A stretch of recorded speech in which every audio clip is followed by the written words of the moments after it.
Hey guys, welcome back to the channel. This is story about what if Naruto grows up neglected and alone and Minato bashing part 1. Before I start, please do support for more amazing content and comments for part 2. Do consider to subscribe my channel and share my video to your friends and check out the description as well. Let's start the video. Yua. A baby's crying pierced the deafening silence of Konoha's hospital. That's how I interpret a baby's cries in writing. The Yondaime Hokage, who was waiting outside the emergency room, stood up with an anxious look on his rather charming face. After more than 3 hours of sitting in a teal-colored bench outside the emergency surgery room, Minato was more than glad to see the in-surgery sign above the two-sided door that led into the emergency room lit off. A busted blonde wearing a green-colored surgery outfit walked out of the room, while taking off her face mask. "Tsunade, how is my wife and my son?" Minato immediately asked as Tsunade wiped the sweat off her forehead, but she grinned nonetheless. "The operation was a success. Congratulations, you are now a father of 2 sons. The Yondaime's face lit up when he noticed something. 2 sons? Tsunade merely laughed a little. Yes, Kushina had twins. Minato looked shocked for a moment before a serious look adorned his face. "Tsunade, I have to see my wife now." The blonde looked confused at the seriousness Minato was emitting and said nothing while leading him into an emergency ward that Kushina was just moved to. Upon entering the room, Tsunade and Minato could see her obvious weariness and, similar to Minato, a serious look. The Yondaime looked down, unable to face his wife. Tsunade was confused. Normally, a husband would have ran to his wife and hugged her after the excruciating process of giving birth, and was thinking about lecturing Minato when he spoke. "Kushina, you know what I am going to do, right?" he asked as a tear slid down Kushina's face. "Minato, don't do this. I can't afford to lose you nor our son." Tsunade finally realized what was going on.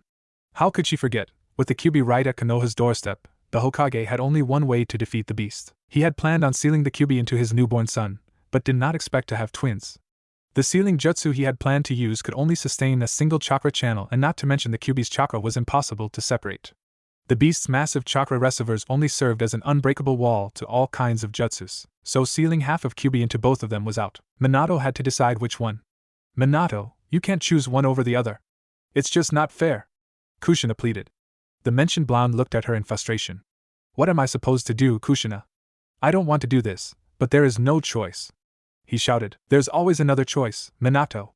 Please, I'm begging you," Kushina cried out while softening at the end. Minato softened his serious face. "Damned if I do, damned if I don't," he joked, giving a soft laugh. Deciding to lighten the situation, Tsunade spoke. "What are their names, Kushina?" she asked, truly curious about their names. Kushina blushed in embarrassment. "Well, I didn't expect a twin. But me and Minato had decided if our child was a boy, he would be called Naruto. And if it was a girl, she would be named Naruko." Minato smiled. "Well, we have one of their names. What about the other?" "I am thinking a name of more yet simple," he muttered while holding his chin, completely forgotten about the Kyuubi. "Jin," Kushina whispered. "His name will be Jin, which means virtue and benevolence." Namikaze Jin, that sounds wonderful. "That shall be his name then." Minato flashed a smile. Kushina gave a sad smile to Jin. "Jin," she called, "for humanity, it shall be your burden to carry." "Minato, I understand your position.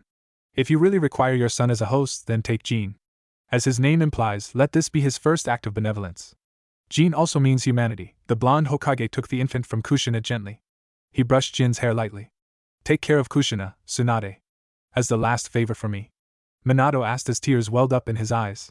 Silent tears invaded the blonde medic's eyes as she savored the last time she would see her teammate's student. Though not of the same age, they were close friends. Kushina, Jiraiya, Minato and herself. Tsunade nodded. Minato shifted through several hand seals in quick succession. "Kuchios no Jutsu," he shouted, and outside the hospital window, a giant puff of smoke appeared, and when the smoke dispersed, a gigantic battle frog smoking a pipe with an equally large tanto in hand appeared with the smoke. The summoned toad looked into the window. "Minato, you ready?" he asked in a loud and deep voice. "I'm coming, Bunta. I will be leaving, Kushina, I love you." And with that, he jumped onto the battle toad and it leaped from the hospital to the battlefield. "We present to you, the Yondaime Hokage, Namikaze Minato. And his son, Namikaze Jin." The Yondaime walked up to the podium, holding his son, Namikaze Jin. "Last night," he said as he began his aftermath speech. "As you all know, the Kyuubi attacked Konoha. At this, many looked down, loved ones lost due to the beast's rampage. But one thing also occurred last night, the defeat of the Kyuubi." He shouted, and at this, cheers and claps erupted from the villagers. "Last night, my wife, Namikaze Kushina, gave birth to my child, Namikaze Jin. With the forbidden Fuinjutsu I used, I was able to seal the Kyuubi within my own newly born son," Yondaime said with pride. But this, though, the villagers were unsure whether to cheer or demand for the death of the infant. Seeing their uncertainty, the yondaime decided to proceed. I left the hospital room that my wife is now still currently residing in, with knowledge of my death, due to the jutsu's requirement of the user's life. The crowd gasped, unable to fathom the fact that the yondaime should be dead. Yet, by miracle, I survived. Truthfully, I don't know how. I can only say Lady Luck shined on me. Yondaime joked as a few in the crowd laughed. This is the host of the Kyuubi, he declared as he hoisted Jin in the air. He is the savior of Konoha, who now, at this very moment, has the burden of imprisoning the Kyuubi. Minato shouted. Cheers and claps once again exploded in the crowd. Yet none of them realized one important thing. Throughout the speech, he had not mentioned once of Naruto's existence. Jin now tried to focus. Reach within you, the yondaime's patient voice told his son. Do you feel the chakra? He asked. Aforementioned Jin was currently 5 years of age. Wearing a white gi, his father was teaching him the basics of chakra usage. Jin was what some would call a late bloomer. Average children was capable of summoning their chakra for the first time at the age of 4. But a year had passed for Jin and he was currently training to grab his chakra from within. I feel it, Dad. I feel it. It's a warm feeling, and a strange familiarity.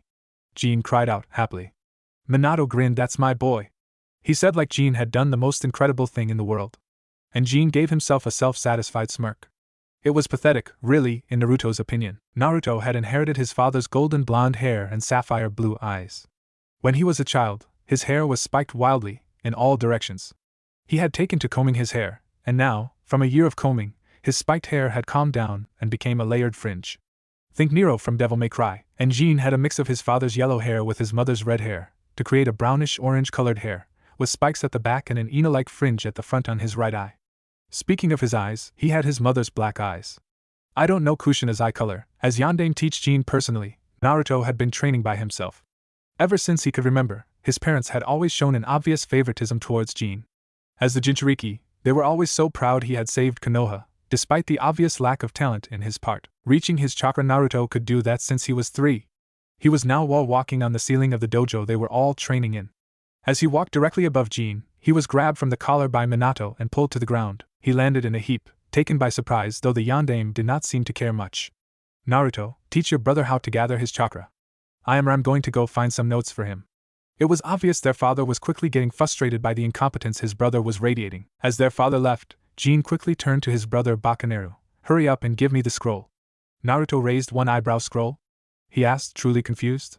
Yes. The scroll where you learn how to use your chakra. Jin replied, annoyed. I do not understand. Naruto was cut off by his twin. Stop bullshitting. There must be some secret technique you know, or it would be impossible for you to be better than me. Though Naruto enjoyed seeing his twin complain how Naruto was better than him because of a scroll, even though he did not have a thing like that, it was quickly getting annoying as well. Brother, for the 5th time this week, I do not have a secret technique scroll. Jin gritted his teeth. Fine, if you don't want to help me then, maybe father can make you. With that, Jin pulled back his arm, and for some reason hit himself on the jaw as hard as his 5-year-old arm could, which wasn't very hard, but strong enough to leave a slight bruising. Jin smirked and began loudly crying. Naruto widened his eyes as he figured out his plan. At once, and with a yellow flash, Minato was standing beside Jin. He started asking what was wrong, and when he saw the bruise on his cheek, he demanded an answer from Naruto. The blonde was about to say Jin hit himself, when Jin started first. Naruto, he punched me when I asked him a question. And with the answer, he continued bawling in tears louder. Dad, I can ax. He wasn't given a chance to finish when the yondaime slapped him in the face. Naruto accidentally bit his tongue and blood leaked out of the corner of his mouth. Insert yondaime's hateful lecture. I really can't stand writing that kind of stuff. After the long scolding from his father, Minato took Jin and decided to go to the courtyard to train for the rest of the day and switched off the lights to the dojo, ignoring Naruto, who was still standing on the same spot as he was when being scolded. Tears threatened to leave his eyes as he nursed his red cheek. He clenched his fist and in a fit of anger, he punched the wall next to it. Several cracks appeared as his chakra-enhanced fist impacted against it. Naruto clenched his eyes shut, his hatred for Jin increasing another notch. Between his parents, Minato always favored Jin over him, and Kushina did as well, though more subtle with it. Deciding to forget about what had happened, he decided some muscle pains would be appropriate.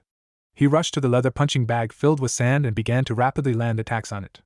Punches and kicks, until his fists and knees had blisters. It was the first day of the academy, and Jin was clearly excited about it. The past few days, there have been nothing but praises and wishes to Jin. People walking by them and wished Jin good luck for the academy and praising him to be such a wonderful shinobi. It had been 2 years since the dojo incident. Jin suddenly found his method worked very well. Every time he hurt himself, Minato would hurt Naruto even more. Kushina always made Jin's favorite dishes as well. only Jin's favorite dishes. Now, they were walking down the streets accompanied by the yondaime and his wife. Jin was standing between Minato and Kushina as they walked side by side to him, with Naruto trailing slightly behind them. Jin was wearing a yellow shirt with a dark green Konoha symbol on the back, and cargo shorts that reached his calf with blue shinobi sandals. He had carried along a big bag with him, looking rather stupid in Naruto's opinion. Naruto himself only had a small sealing scroll strapped to his waist. It was more convenient, lighter, and doesn't look as stupid as carrying a huge bag. As they continue heading to the academy, many villagers who passed by greeted the yondaime, Kushina, and their hero son. Cheers along the streets. Naruto merely narrowed his eyes. When they reached the academy, it was slightly worse than Naruto thought. He wasn't a sociable person, and seeing the many children running towards the academy's front door made him worry a little. Immediately when they were close to the academy, Naruto could see some girls with hearts in their eyes as they stared lovingly at Jin. His brother was always the charmer, with his fame and all. Jin noticed them as well, but chose to ignore them and puffed up his chest. He loved the attention villagers threw at him. Though some would consider having a demon sealed in their belly a curse, but Jin treated it as if it was a gift from God. He always bragged about how he saved the village, fucking self-centered douchebag. They reached the academy's reception and there the yondaime and his wife parted with their son, wishing good luck. Naruto stood a few meters away, opting to observe the place he was going to study in for the next 6 years. It was relatively big, he thought. It had to be big to occupy so many students. There was at least 50 students in each level, and not to mention the facilities like the dojo, training grounds, etc. The twins entered their first-year classroom, and immediately all noise inside stopped. Everybody stopped what they were doing and stared at the twins. Stared at Jin. After all, the legendary hero who defeated the Kyuubi was about to study in their class. Girls stared dreamily at him, while boys were just looking at him in awe and indifference. Jin walked to the second row, where an empty seat was stuck out like a sore thumb in the row of students. And he seated in it, began conversing with his neighbors. Naruto chose to seat at a more inconspicuous seat, at the back of the classroom. When he reached the last row, he noticed there was already a person in it, a sleeping boy with a pineapple-like haircut. Seating 2 seats from him, Naruto took out a book to read. It was titled Hai no Kuni, Bingo Book. The next few years went by in a blink of an eye. As usual, Jin was praised for everything he did, even accidentally hitting an instructor's shoulder during kunai throwing practice. Great aim, they called it. How retarded was that? And, as usual, Naruto was always better than Jin. Heck, better than most students above their age, really. He had a full marks for all things. Ninjutsu, taijutsu, weapons, etc. And he really had to think it was unfair when his grades were swapped with Jin. Every year, at the end of the year, his grades would be swapped with Jin's. Naruto would receive Jin's mediocre grades and Jin would receive the title of first in class. It was funny how the Hokage could abuse his authority with just a snap of his fingers.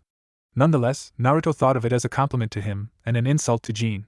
Obviously, the boy can't do anything good himself and needed Naruto's grades to make himself look good. Pathetic, he would often think. What was weird is that even though Naruto scored full marks in tests like accuracy with weapons or taijutsu in front of the class, they refused to accept Naruto as their better and continued to ridicule him for Jin's low marks. He would prove them wrong when he became Hokage. Yes, he wanted to be the Hokage. Not just for his desire for recognition, nor the multiple perks of that title, no, he wanted to change the village. Change the world. Naruto had some dark desires in his heart that no one knew about, no one will know about. He will show the village, he will cleanse this corrupt world, filled with lies and filthy sins. Then, perhaps he would soon be recognized as the better of the twins, not just as the hero's brother. Happy birthday, kid! A man with a mane of unruly white hair shouted as he ruffled Jin's hair affectionately. Arigato, Ero Senin. The Jinchuriki replied happily. It was Jin's birthday, no, it was their birthday. Yet he had only received a single happy birthday from the Sandaime, and that was only after he'd forgotten his present when he bought a set of limited edition camo weapon set for Jin. It's basically kunai and shuriken in camo paint. Naruto stood in the corner of the living room as a dozen of people went over to Jin and wished him a happy birthday and giving him birthday presents. The room was packed full of over 100 people, but Minato was by no means mediocre, and his living room could pack double that amount of people. More than 100 presents wrapped in shiny wrapping paper and ribbons were piled on a table and floor. Naruto stared at the presents, green in envy. The guests then began to leave, except for those close to Jin or his parents. Jin ran to the presents and using his new camo kunai, began to rip the wrapping paper. Naruto was disgusted at his use of such a precious weapon as a simple paper cutter. The first present he opened was from the White Eyes, as Jin had loudly proclaimed. It was a scroll on advanced chakra control. Jin almost laughed at the present. Who needs chakra control when I have them in spades? He mocked before throwing it somewhere. Naruto reminded himself to borrow that from his dear brother. Next was from the Shikas, a close friend to Minato. Inside was a folded chessboard with pieces made from ivory of an elephant, and its black pieces made of ebony. Again, he threw it over his head again, landing on the Hyuga scroll. Third was from Hatake Kakashi, Minato's student from the time when he was a Jounin sensei. It was a face mask, much like his own.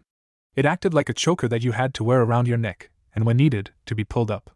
This one Jin liked as it made him look like Kakashi Nizan. He sort of idolized the copy ninja of Konoha when growing up. It is strange to see Jin idolize another human being other than himself. Naruto turned away and exited the room. He could not bear continuing watching. It hurt. Though he and his brother had different status, but that alone should not determine their integrity and human worth. Why is the world so damn unfair? When Jin received cheers, he would receive curses. When Jin received praise, he would receive pain. Why? A thud was made as Naruto scored another bullseye on tree. A kunai was buried halfway up the blade. The blonde picked up another kunai, but this time he enhanced the kunai's attributes with his wind chakra. He threw it at another target, this time a rock. It pierced the rock, burying it up to the hilt. After 2 years in the academy, he had borrowed a chakra element training scroll from his father's vast library. It was often in use, fortunately for Naruto, as he could sneak in oh so often and swipe some scrolls off the shelves. Jin was never a reader. He preferred hands-on practice even though he never was any good. As he continued throwing kunais after kunais at trees or rocks, he suddenly felt a presence behind him. He swiftly turned and a kunai flew and embedded itself at a tree beside the stalker. The person widened their eyes, but Naruto recognized the person. "Oh, it's you." The figure walked out of the shadows. With raven black hair and the easily recognized obsidian eyes, the ever-memorable Uchiha clan symbol on his shirt, Itachi appears. "What do you want?" Naruto asked harshly as he returned to flicking kunais and shurikens. "You are angry," Itachi commented. The fury could be seen behind Naruto's unmoving face. The blonde narrowed his eyes.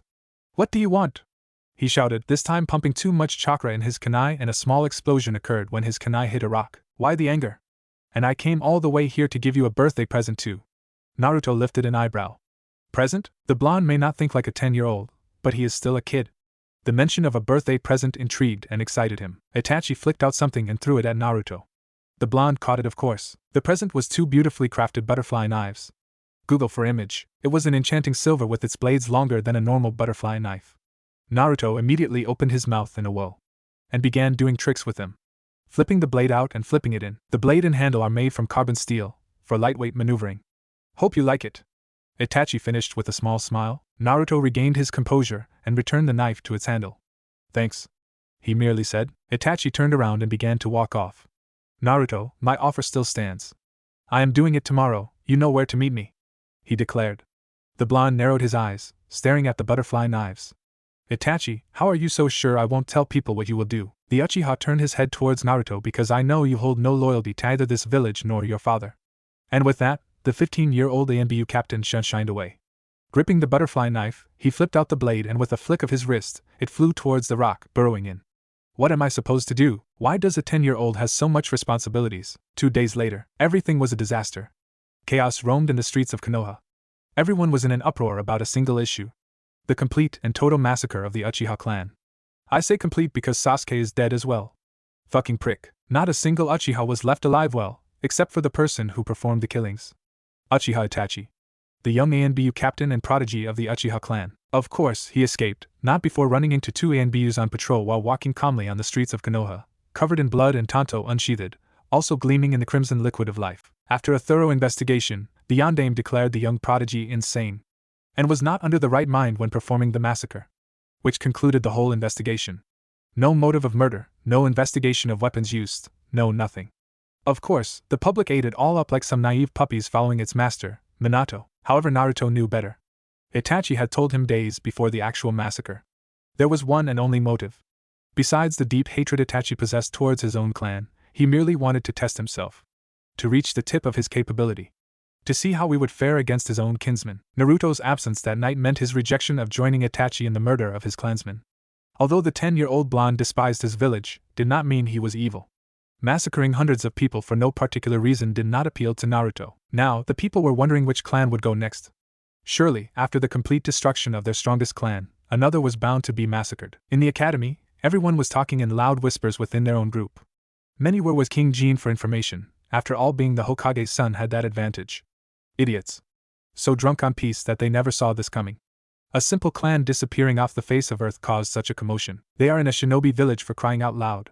They should be prepared for this. Currently, Naruto was situated in his usual seat in the academy's classroom, flipping out his butterfly knife's blade and returning it to its handle. This village is pretty pathetic. The students here are all so weak. How I wish Kiri's academy system replaced this pathetic Konoha Academy curriculum. I could hurt Jean so easily then. The door suddenly opened and a Chunin with a scar across his face and over his nose walked in. Class, settle down, he simply said, and the whispers vanished.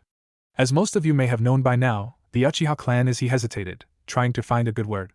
Now no more. And that includes your classmate Sasuke. At that, multiple girls in the room started tearing up and one of the more hardcore Sasuke fans began bawling and crying her lungs out, some pink-haired girl he never bothered to learn the name of. I know all of you are having a hard time adjusting, he stopped for a moment, glancing at the pink-haired girl. But we all have to move on. At that, a hand was raised among the seated students. What happened? Was the curious question asked by an Aburame, his name who he did not seem to remember as well. That is classified information, but I doubt it would be for long, but I still can't tell you. After the fiasco in the classroom, the scarred Chunin gave them the day off, for some of them to adapt to the class with one student missing. The blonde Warei Academy was released early. Naruto walked through Konoha's forest, enjoying the peace and tranquility.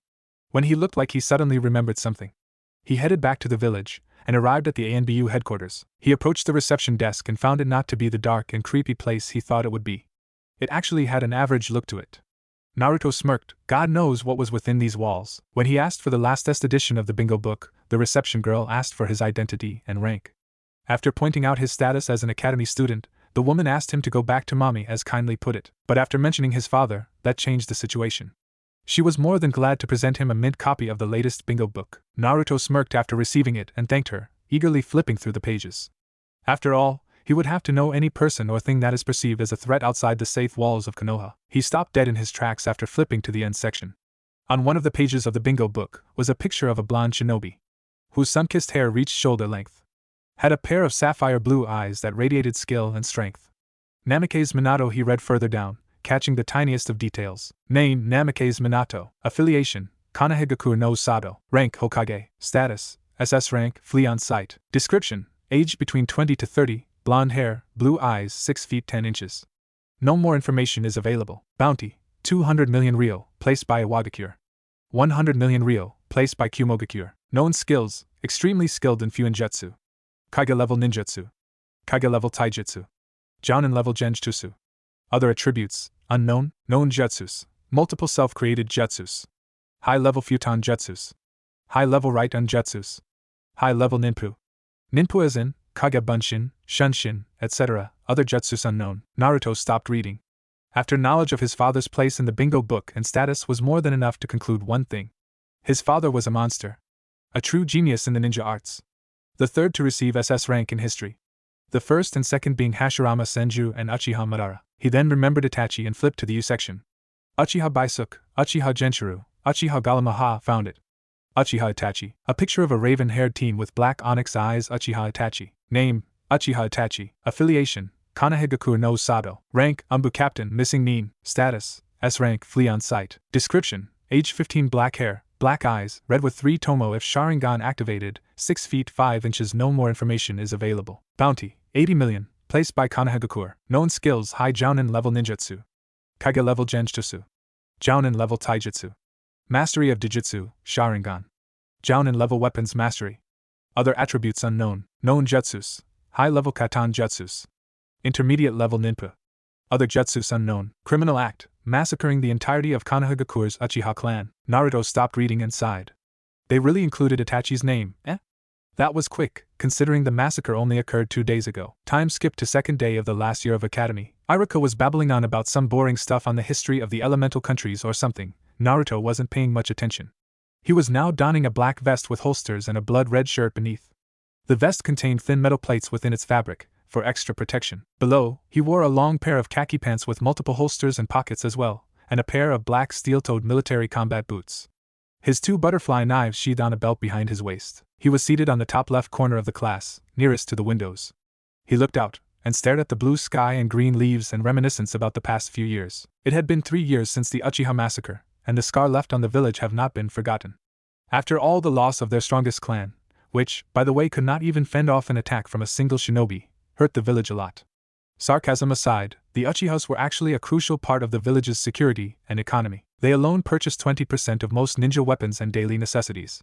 They formed up to 85% of the Konoha military police force. They were promptly disbanded as there was simply not enough people, not to mention their eyes. All that it came down to was their eyes. Their precious, mightier-than-thou Sharingan eyes. Losing them was a huge setback to Konoha's shinobi forces. It was their Dijitsu that other countries feared. The Sharingan, as infamous as the clan that possessed it, was truly one of the most deadly tools in the shinobi world. It was, after all, their eyes that led the Uchiha to be one of the strongest clans during the Warring Clan period. Then again, some people were glad and pleased the Uchiha were gone. They were the Hyuga, the rival of the Uchiha clan. This is getting boring. Not going to do the whole clan war's history. Fast forward, there we go. Over the years, the few things that did not change in Naruto's eyes were the obvious favoritism towards his brother. Everyone loved him. And I mean everyone. There was simply no wrong in him. Not a single evil bone within his body. His ego was being stroked every single minute in this village, his arrogance growing every time someone praised him even for doing absolutely nothing but living. His ego was so out of whack that it would do whatever it can to protect himself. Jin's messed up ego can do these mental gymnastics to convince himself he is awesome, when really he's just a douchebag. And the worst part, everyone is buying it, from South Park, my favorite American cartoon. Which I do not own. It angered Naruto just thinking about it. Oh yeah, the yondaime had been continuing for the past 6 fucking years. Swapping Jin's grades with his. Made him like the freaking dead last. And the worst part?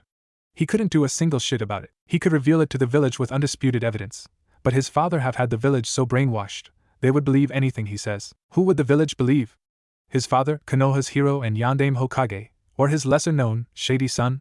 He would sooner be crucified by the villagers than do any lasting damage on his father's reputation in his propaganda-filled village. But if there was one good trait in Namikaze Naruto, was his endurance and willpower. Just endure this, he would tell himself as he clenched his fist in anger and grit his teeth in rage. Naruto would take his anger out on the training grounds surrounding the village, practicing jutsu after jutsu, utilizing his chakra elemental affinity to the maximum. Oh yes, he discovered his elemental affinity when he was 11. A year after the massacre. After reading tales of legendary shinobi around the globe, he quickly noticed that each ninja specialized in a specific element, or elements. After discovering the existence of elemental chakra affinities, he quickly learned high-ranked jutsus of his elements, being wind, lightning and fire. A strange combination, in fact a very rare one. Like his father, he possessed wind and lightning, and from his mother, his fire affinity. To date, he knows of more than 20 B-ranked jutsus, 10 A-ranked jutsus containing all 3 elements, and a single S-ranked wind jutsu he borrowed from his father's private jutsu library. Wait, he had 2 years yet he only learned less than 50 jutsus? That's impossible. Naruto's and other stories could learn more than 100 of jutsus in a single year. Is what you might think, but my Naruto does not learn jutsus, he masters them. He understands the jutsu, he picks it apart, and after studying the dissected technique, he puts it back together and make it even stronger. The person who taught him this concept of mastering jutsus and not learning them was the only person he could relate to, Uchiha Itachi. Not Yaoi, thanks. Speaking of the onyx-eyed traitor, he still had his present. His simply exquisite pair of butterfly knives. He had been practicing with them for 2 years. Naruto at first was only able to flip it out and flip it in 2 seconds. But after practicing, he could now do those simple actions in less than a second. It was hard, he had to admit. Every fine detail of the knife was a crucial part to the entire weapon. The pivot pins was oiled once a week. The edge was regularly sharpened and the handle polished. The latch, which was used for locking the knife and holding it closed, was replaced with a seal that utilized a mental command from Naruto while he held the knife to lock or unlock it. But the most change to the knives were the kanji he had carved on the blade. A small kanji for Itachi, on the left blade, to remind him of the first person who gave him his first present. And the kanji for Sin, on the right blade, to remind him of the first sin dealt to him by the villagers and his family. After years of practicing, he noticed the knife could channel chakra as well. Well, all weapons can channel chakra, but somehow the butterfly knives was able to purify the chakra channeled, shaping it to have a sharp edge and then surrounding the blade itself. Naruto wondered whether Itachi knew of this. Bah, who was he kidding? Itachi would not give a mundane a gift as regular butterfly knives. In conclusion, it was an average 3 years for Naruto, which brings us to now. Jin was, as usual, surrounded by half the class and all the girls in the student population. Bah, fangirls nothing but delusional, hormonal little harpies. They had no idea who Jin was, yet claimed to be his one true love, and actually thought that he secretly loves me but is too shy to admit it. There is no bigger bullshit. They were unbelievable, and like Jin, they believed he was the best. He was awesome when it is so painfully obvious he is a little asshole. Naruto could still remember that day. It was a few months ago. During a taijutsu-only spar, the teacher in charge put Naruto against Jin, in hopes of the hero showing off his skills to his dead last brother. But boy was he wrong when Naruto simply sidestepped and tripped Jin with his feet when said boy rushed towards him, throwing a wild punch. Naruto laughed mentally as he remembered what happened. When Jin was running towards Naruto, all the girls was going kick his ass.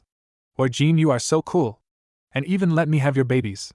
From one girl who actually wore an I Love Jin t-shirt. And when he tripped him with a slight movement from his feet, they all jeered and booed, screaming for Naruto's head, saying he cheated and it was not possible Jin lost, though it had already happened 15 times that month.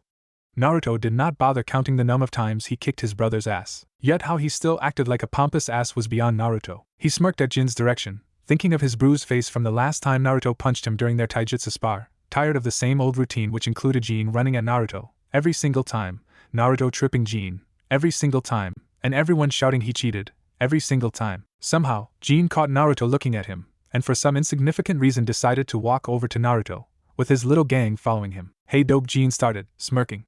The rest behind him laughing, and some spotted the same smirk as Jin. Naruto closed his eyes, sighed heavily and looked back at Jin. What do you want, brother? Jin looked angry at that dope. Don't call me brother, you don't deserve me as your brother. Naruto merely continued staring at him with indifference. His brother narrowed his eyes. Stop looking at me, he demanded, and Naruto, simply hoping he would just leave and stop bothering him, complied. He looked directly in front, seemingly ignoring Jin. Now Jin was getting frustrated. Don't ignore me, you useless dead last. Naruto sighed, and looked back, with his cold empty eyes, emotionless face and dull facial expression. Jin growled, surprising those around him. Why you dope dead last? Don't you give me that look, you useless waste of space. He stuttered and shouted in anger. Seeing his little outburst had no effect, he decided to taunt and provoke Naruto, knowing he could not do anything. Knowing that his father would make sure Naruto could not do anything. TCH, hey, you guys know why this piece of trash is the dead last? He asked the people behind. Cause he's useless? Because he is an idiot? Because he is retarded? Several suggestions shot out. Jin shook his head. No, it's because Naruto doesn't have a mommy and daddy, do you? He mock cried at the end. Naruto raised an eyebrow at that. This was new. You may be my brother, Jin started, but you sure ain't my parents' son. You must be fucking adopted. Naruto narrowed his eyes. What was his brother going on about now? Seeing his brother's eyes narrow, Jin knew this was working. He continued, you heard me. You are so useless, the Yondaime Hokage can't be your father. After all, a dead last like you could never have received the genes of the world's strongest shinobi ever. That's dumb. Naruto was not one who would be hurt by words. He did not know why being told he did not belong hurt him so much. He silently clenched his fist in anger, wishing Jin would not provoke him further or Naruto would do something he might regret. Jin did now miss his brother clenching his fist. He knew his provocation was working, and he stupidly decided to taunt him further. Yeah, you heard me, trash. You are nothing. You don't belong here, you don't belong in this village, you don't belong in my elite family, you dead last. Jin shouted almost manically. Naruto accidentally released his killing intent for a split second, and at that split second it was the first time Jin truly felt death staring straight at him. And ironically, Naruto was staring straight at Jin, his eyes colder than the icy embrace of death. Naruto immediately calmed down. Funny you would say that, especially when you yourself know why I am the dead last and why you are the top in class last year, no and every year, he said calmly. Jin took a moment to register Naruto's sentence, and smirked. That's because I am a genius and you are a retard, he shouted, laughter ensuing. Naruto laughed. And how, per se, did I how you say kick your ass in every sparring match? He asked mockingly. Jin immediately replied, I know you cheated in every match, dead last. Naruto rolled his eyes. You yourself know very well you are the top in class because father, the Yondaime Hokage, swapped your grades with mine, me receiving your shitty scores, dead last. Jin narrowed his eyes in anger. You call me the dead last, you trash, he shouted and threw a rather flimsy punch. Naruto's head went through at least a dozen different ways to break Jin's arm without anyone even noticing, but decided against it. Instead, he merely turned his neck, letting Jin's slow fist fly past his head, an inch from his cheeks. More punches came from Jin, with Naruto dodging all of them without even moving from his seat. I won't hurt you, Jin. You know that. Father would murder me if you ran to him crying, Naruto said, as Jin started his barrage of wild and flimsy punches again. One boy at the back commented on Naruto's statement. You won't hurt him because you are too weak. Naruto recognized that rough and unruly voice. It belonged to the Inuzuka heir, Kiba. Tired of this little fiasco, Naruto used an advanced version of Kawarimi he created as a variation of the original technique and switched places with Kiba, letting Kiba be hit by his brother's attacks. Only when Jin noticed the person he was hitting had brown hair instead of his brother's sun-kissed blonde, he stopped. When Jin had actually stopped, Kiba already spotted several bruises. Normally, any sane student would stand up and punch Jin back. But from his father's influences, no one dared to hurt Jin, or say anything about his tyrannic ways. I don't believe regular Kawarimi can be used to actually substitute with as large a living thing as a human. A rabbit maybe, as shown with Sabuza. Coward, you used another person as your scapegoat? Jean shouted. By now, the boys were chanting fight, fight, fight, whereas the girls were chanting kick his ass and similar other phrases. Naruto merely stood in apathy, looking at the scene with nothing but cold indifference, ignoring and drowning out the masses cheering and jeering. Once Jean spotted his brother, he performed several hand seals and clapped his hands together. Futon, Ripusho, he shouted out, and despite the many students in front of him, he pushed forward with his wind chakra enhanced palm attack, knocking several students off their feet. As he headed towards Naruto, Said Blonde narrowed his eyes, and with a swift flick of his arm, he gripped Jin's wrist, the wind chakra floating harmlessly around his outstretched palm. Weak, Naruto muttered, and after the chakra dissipated, he pushed the hand away and walked off. Damn it, Jin growled, don't try to run away, Baka Naruto. His brother looked back. Fuck off, Jin, he simply said before heading to the door. But the door opened in front of him and Irika stared surprised at Naruto. Class is starting, Namike-san. Where are you going? The scar-faced Chunin asked. Naruto looked back, glancing at Jin and his groupies before answering. Tch, he pushed Irika out of the way and walked out. It was near sunset when Naruto returned home. Where he was the whole day was a mystery. The moment Naruto stepped into the rather large mansion, he met his mother, as if she was waiting for him. Mother. He greeted and continued walking, but was stopped by Kushina. And where have you been, Naruto? She asked, anger's obvious presence in her voice. Out. Naruto merely answered. Kushina narrowed her eyes. Your brother told me you skipped school today. His brother, eh? Yeah, he replied. Why did you skip school? Even if you're the dead last of your class, you should moreover work harder, right? She demanded. Naruto closed his eyes in silent anger. Funny how everyone thought he was a dead last. Naruto was about to answer when an actual Rasengan almost hit his face if he had not Kawarimi with a vase lying somewhere. Growling, he searched for the attacker, only to see the cold blue eyes of his father. Minato, why did you do that? Kushina asked, more curiosity than anger. Minato narrowed his eyes in rage. That little dipshit hurt our son. The red-haired Uzumaki shinobi widened her eyes in shock before narrowing them at Naruto. Why do you like hurting your brother, Naruto? She shouted. Even if he is the top of your class, there is no reason to be jealous and attack your brother. You should be glad Jin doesn't hit you back. Kushina yelled at Naruto. Again and again, seeing Naruto's silence, Minato took it to offense and charged up another Rasengan, albeit only at the first stage. Where the Rasengan only has a spiral attack but no power, Naruto recognized the incomplete Rasengan, and when Minato attacked him with it, Naruto did the only thing he learned all these years. Just endure. The spiraling orb smashed into Naruto's gut, sending him out of the front door, landing outside. Blood dripped out of Naruto's mouth, though it was only at its first stage, but in the hands of the true master of the shinobi arts like Minato, it was incredibly deadly. The blonde-haired academy student lay on the ground, nursing his wound, noting his shredded shirt. And don't even think about coming back, you little bastard! He screamed at Naruto and slammed the door, leaving an injured Naruto outside. Said Blonde stood up gently, trying to avoid any more damage to his body. Are you okay? Naruto widened his eyes, and jumped back, pulling out a kunai at the same time, only to see a middle-aged man standing where he stood. Naruto recognized him. Bandages covered half his body. Only his left eye and lower face was shown, a cross-shaped scar downing his chin, and a black sling held his supposedly crippled right arm. What do you want, Danzo? What do you want, Danzo? The question hung in the air in an awkward silence. Danzo turned towards Naruto. I merely wanted to know if you were okay, the old warhawk replied. There's nothing for you to concern yourself about. I am perfectly fine, Naruto coldly stated. He had heard of Danzo, a warhawk who wants Konoha to reign supreme over all other shinobi villages through war and battle. The last time he heard of him was from his father telling Jin to be careful of him. Seemed that Danzo really wanted Jin to become a living weapon for the village. Are you sure? That injury of yours looks rather serious, the ex-root commander asked and walked towards Naruto. Gritting his teeth, Naruto threw the kunai in front of Danzo. Not a step closer, the blonde warned. Danzo was angered by the blatant disrespect the brat showed him, but through years of training, he managed to calm himself down without revealing his disdain towards the kid.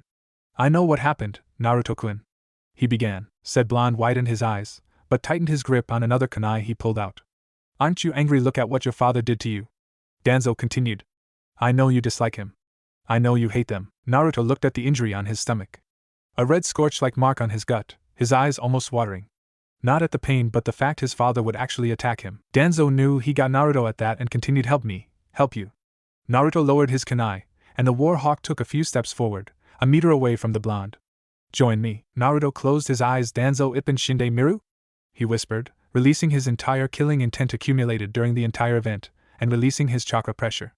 Only now, Danzo realized how fearsome was this 13-year-old academy student. Naruto was no fool.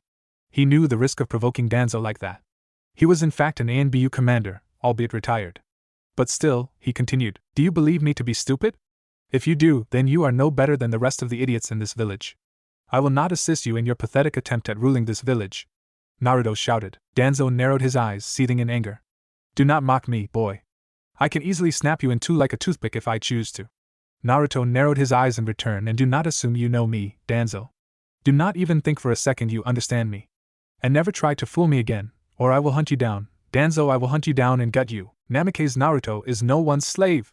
Naruto screamed, glaring at the other with all the rage he could muster. Said Shinobi recoiled at his threat. This is not over, brat. No, this is far from over. He threatened and promptly disappeared. At his disappearance, Naruto let out a breath he did not even know was there. Sweat matted his brows.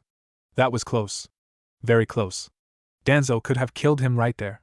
The only reason he did not do so was because Minato might have come out angry that Danzo was going to stain the house's front steps. The blonde student kept his kunais. Glancing back at the house, he decided to stay out for the night. Let the folks cool down. They always do. His parents would either forgive him or forget about the whole incident altogether. Most likely the latter. Looking at his supply pouch, he noticed his ninja tools were running low, so Naruto decided to pay the local ninja weapons shop a visit. Walking down the streets, he noticed it was much quieter than when he walked with his brother. When walking along with Jean, there would be whispers, greetings, and he always had to stop every minute for some random person to shake hands with Jean. Said Jinchuriki, of course relishing in the attention. Now, the people did not notice him. To them he was just another person on the streets. Naruto found it to be refreshing. Away from all the noise, something caught his eyes though. It was a jutsu shop. Curious, he had never known there was a shop selling jutsus. Walking in, he found it to be quite spacious, though its shelves neatly contained jutsus, categorized according to rank, type and element. It was filled with customers as well, from academy students to jounin even, all looking at the many technique scrolls. Amusing himself, Naruto decided to explore the newly found store. Walking towards the fire jutsu section, he found several basic techniques only, much to Naruto's distaste. Katon and in Katon, Gakaku the highest he saw was only a Katon, Ryuka. How disappointing. Though none of it was good, it was fun to see so many different techniques, even if many of them were absolutely useless. Then Naruto reached the taijutsu section. It was a small section, it only contained less than a dozen styles. Some of them even more useless than the academy's style. Well, Naruto did not need any of the styles here though. He already had the 5 elements style. The 5 elements style contained 5 different variations of it, each named after one of the 5 elements: fire, water, wind, earth, and lightning. Each required a specific style of fighting. The fire stance used strong barrages of attacks that kept the enemy busy in order to deliver a powerful and fatal attack when a chance was given. The water stance used fluid and flexible motions to flow around the opponent's attack, using their own force against them. The earth stance used rigid and heavy defense, which led to the attacker more hurt than the user. The wind stance used constant movement around the enemy to deliver swift punches and jabs. The opponent would most likely wear themselves out before the user needed to strike the final blow. The lightning stance used quick, precise, and fatal strikes to a single area, leaving the opponent either in a whole lot of pain or heavily injured. Out of these 5, Naruto only managed to master the wind stance. He had the basics of the lightning stance down, and a brief knowledge of the fire stance. End of taijutsu explanation. Now where was I? Yes, Naruto left the store and headed towards the weapon shop, deciding not to be distracted after noticing night nearing. When he reached the weapons shop, he was glad to still see other customers as well. After browsing through the shop's stock, he noticed the weapons were of rather low quality. But fair enough, its price was ridiculously low. It was as if they were made for simple distraction and traps. Now the higher quality weapons were at the back. He picked up a shuriken, felt the edge and weighted on its hands. Now this was a weapon. A few more adjustments and the shuriken could be used to end lives. Among the pile of randomly stacked weapons, he took a decent amount of what he needed and put it in the basket he picked up after entering. As Naruto headed further in, his eyes began to widen considerably. This place was where the highest of the highest quality weapons they had stocked. He picked up a kunai. Its weight was incredibly light, but the metal glinted in the light, promising pain if he were to touch the edge. This kunai was most likely used for throwing. Naruto picked up another kunai. This one was heavier, and the blade was longer than the other. This was used for melee combat. How he wanted these weapons, but knowing the little allowance his parents gave him, he could only afford what he had in his basket now. Then an idea struck him. A dozen different scenarios ran through his head. 5 plans formed, 30 over possible outcomes perceived. Naruto smiled. Tonight would be exciting. Night came and beams of moonlight broke the heavily clouded sky. Naruto stood on a tree observing the store. The store owner, a burly blacksmith, closed the shop and headed home for the night. The blonde looked around. What he was about to do was dangerous. Silently, he crept towards the back door and pressed his back towards the wall. Cautiously, he gripped the doorknob. Sending chakra into the doorknob, it melted because of the fire elemental chakra. The door, losing its lock, opened. Naruto crept it, but heard thunk-thunk sounds. As if someone was practicing throwing. The blonde took a few seconds what the just thought. Someone was here! Naruto started panicking, before pulling himself together. Looking at the door's melted doorknob, he realized there was no way out of this. He was in too deep, and the only way out was with the weapons Naruto was here for. Hardening his eyes, he headed towards the front of the store, where the weapons were kept. There they were, black metal almost camouflaging in the dark. He picked up one of them and started examining it. Yes, this was the one he wanted. He slowly took several of them and sealed them in a storage scroll he always carried with him. But a sudden shout interrupted him. Who's there? Naruto widened his eyes. He turned towards where the voice came from, and saw a girl. Older than him but not by much. She wore a pink, sleeveless Chinese-style shirt and green pants. Her brown hair was tied up in a bun and the Konoha shinobi headband on her forehead. Then he recognized her, a senpai in the academy. A year older than him and graduated. Why was she here? Don't tell me her father owned this place. Who's there? She repeated. She saw my face. Oh no, oh shit, oh crap, she cannot tell anyone.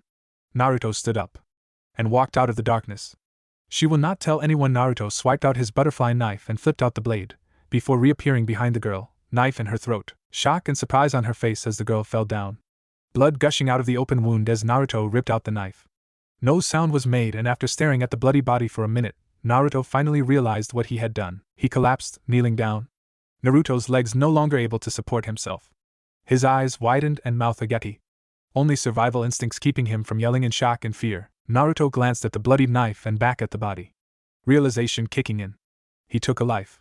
He stabbed her throat. That night, Namikaze Uzumaki Naruto for the first time in his life, killed. Morning arrived. Naruto had been so in shock he did not even take what he came for and left. He returned to the family's mansion and entered the house. Kushina was already up making breakfast for the family, and Naruto merely walked by her. She saw him but didn't say anything. She must have forgotten. The blonde entered his room. Still shocked at what happened last night. He killed a person. Killed, and strangely, he felt no regret. In fact, a small, tiny part of him enjoyed it. Enjoyed the sound when his blade entered his victim and the satisfaction of killing. Naruto took out his butterfly knife, still stained with last night's blood. He quickly wiped the blood off. No one must know. That morning, Jin and Naruto went to the academy as usual. His brother had acted as if nothing had happened. Naruto was content with that. The last thing he needed was Jin all in his face about yesterday. As usual, villagers came and shook his hand, greeting Jin. Aforementioned Jinchuriki grinning in pride, arrogance, and the same higher-than-thou look on his face. They reached the academy on time though, despite the many distractions along the way. And like every other morning, Jin sat at the right side of the academy, and Naruto on the top left. His brother was still surrounded by dozens of students, and Naruto was still seated alone, when something caught his eyes. The dark, slightly violet hair. The pale creamy skin. The white, almost pupilless eyes. Hyuga Hinata. The one person Naruto actually liked in the whole village. No, not like. More like he had a crush on her. Naruto blushed at the thought of his crush. Anyways, as she entered the classroom, Hinata noticed something. The love of her life, Jin. That's right. As hard as it was for Naruto to admit, Hinata simply adored Jin. The look in Hinata's eyes whenever she caught a glance at him, the blush that laced her cheeks every time Jin looked at her. Naruto hated it. Why did the only person he liked had to love the pampered little bastard that was his brother? That really hurt him. Knowing how his crush loved his most hated person. The heartbreak he felt when he learned of this was almost unbearable, but he coped. Life was not fair. That was what he learned after 13 years of living in this shithole village. Hinata walked to Jin, still blushing and stuttering as she talked to him. Jin caught Naruto's glance at Hinata. Oh, he knew. His brother knew about Naruto's little crush. That was why, at every chance he got, he would do this. Jin got up and suddenly hugged Hinata. Whispering in her ears, "Hug me," said Hyuga would blush and hug him back, content. Naruto would grit his teeth in silent anger. It was moments like these that made him contemplate just killing his brother and be done with it. But his instinct for survival overwhelmed his desire to end his brother's life. The girls watched in envy as Jin embraced Hinata, while the boys looked in jealousy. Aforementioned Hyuga was the cream of the crop, one might say. The girl most desired in the class. She was pure. Unlike the other skanks, her only undoing was her moronic crush on Jin. One might call her stupidly in love. Class quickly went on for the day without his brother further provoking or taunting Naruto. Having learnt the lesson a day ago, the year passed by faster than Naruto expected. No more incidents occurred. Though his brother had continued insulting Naruto at every moment possible, The blonde had learned to just ignore Jin. Naruto learned a dozen more jutsus, this time a few B ranks and the rest C ranks. Why the sudden decrease in quality of his jutsus?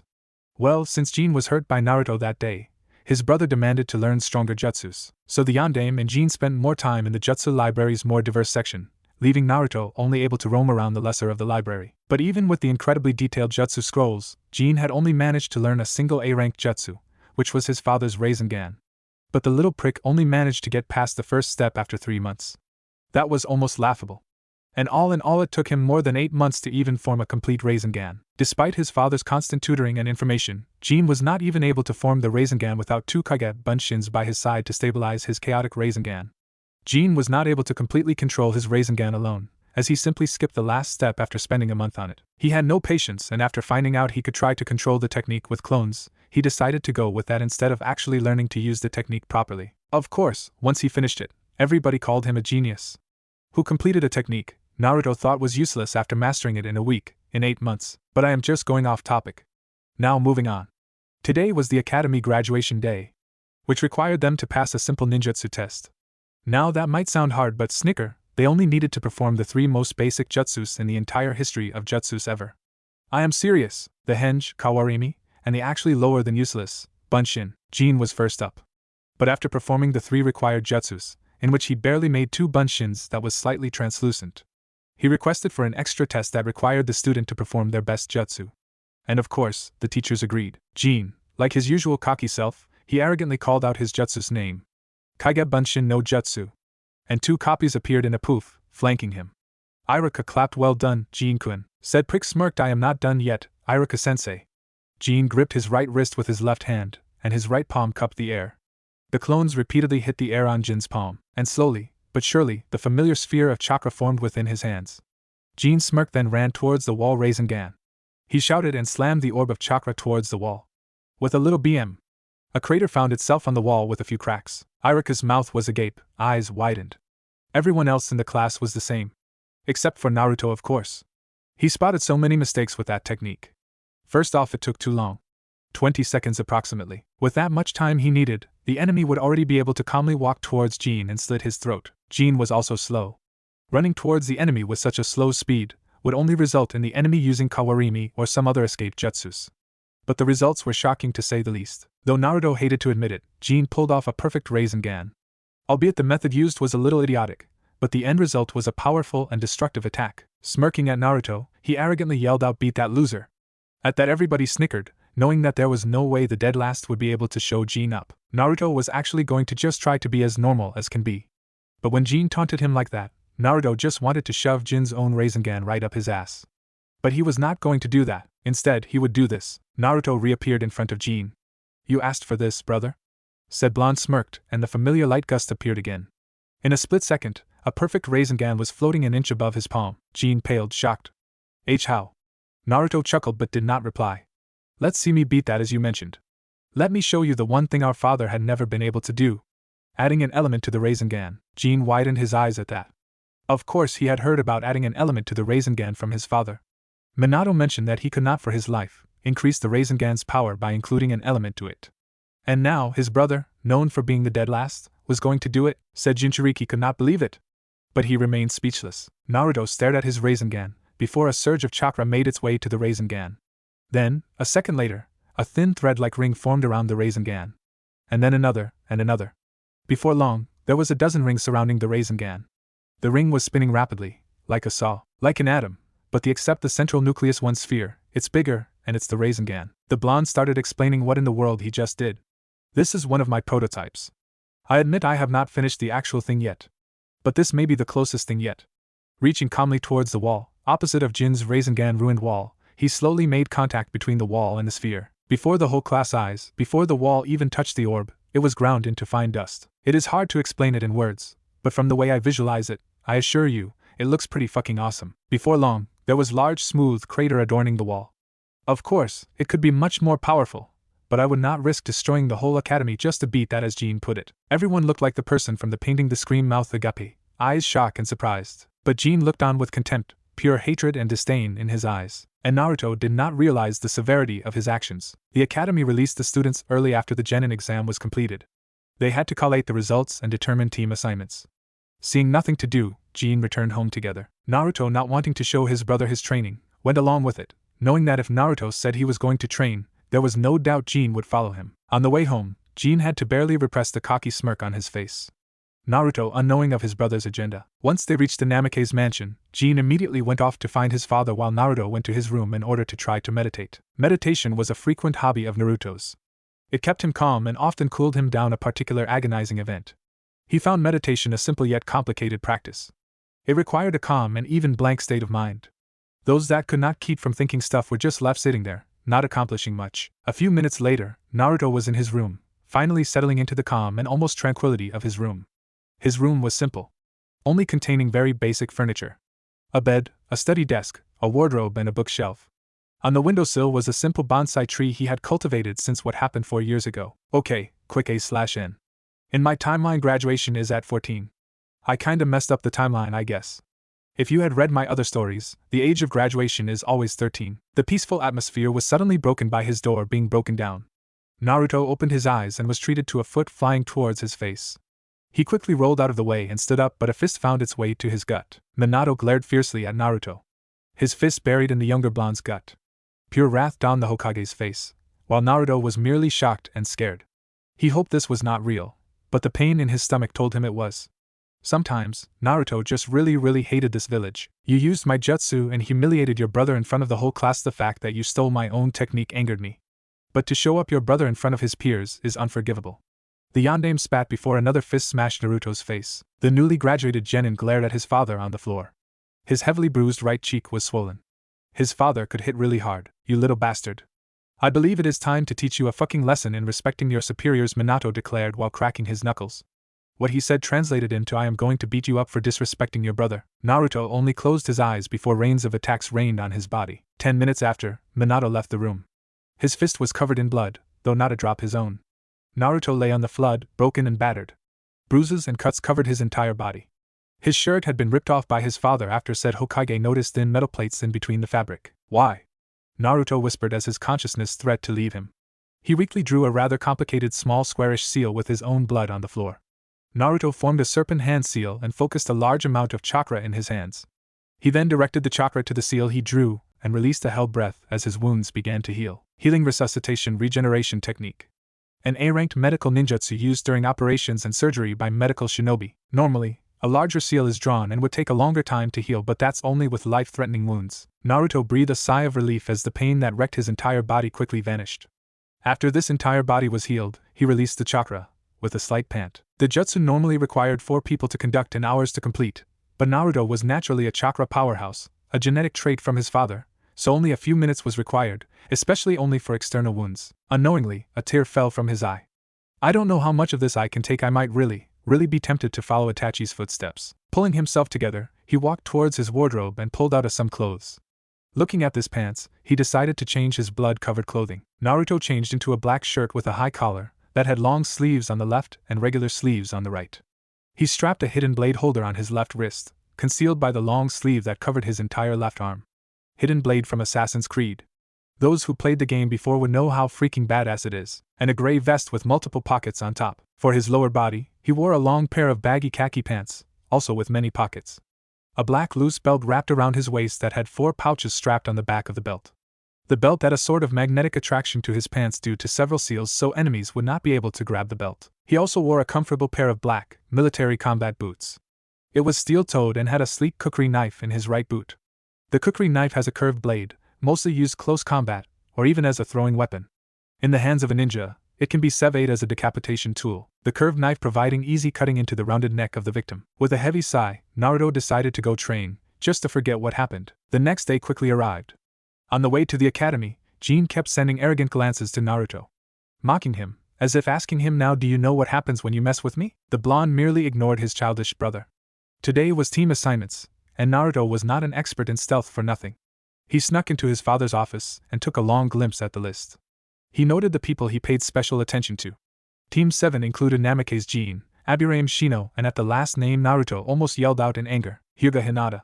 Sensei being Hatake Kakashi. Team 8 included Inuzuka Kiba, Ino Yamanaka and Akimichi Chuji. Quite a reasonable team.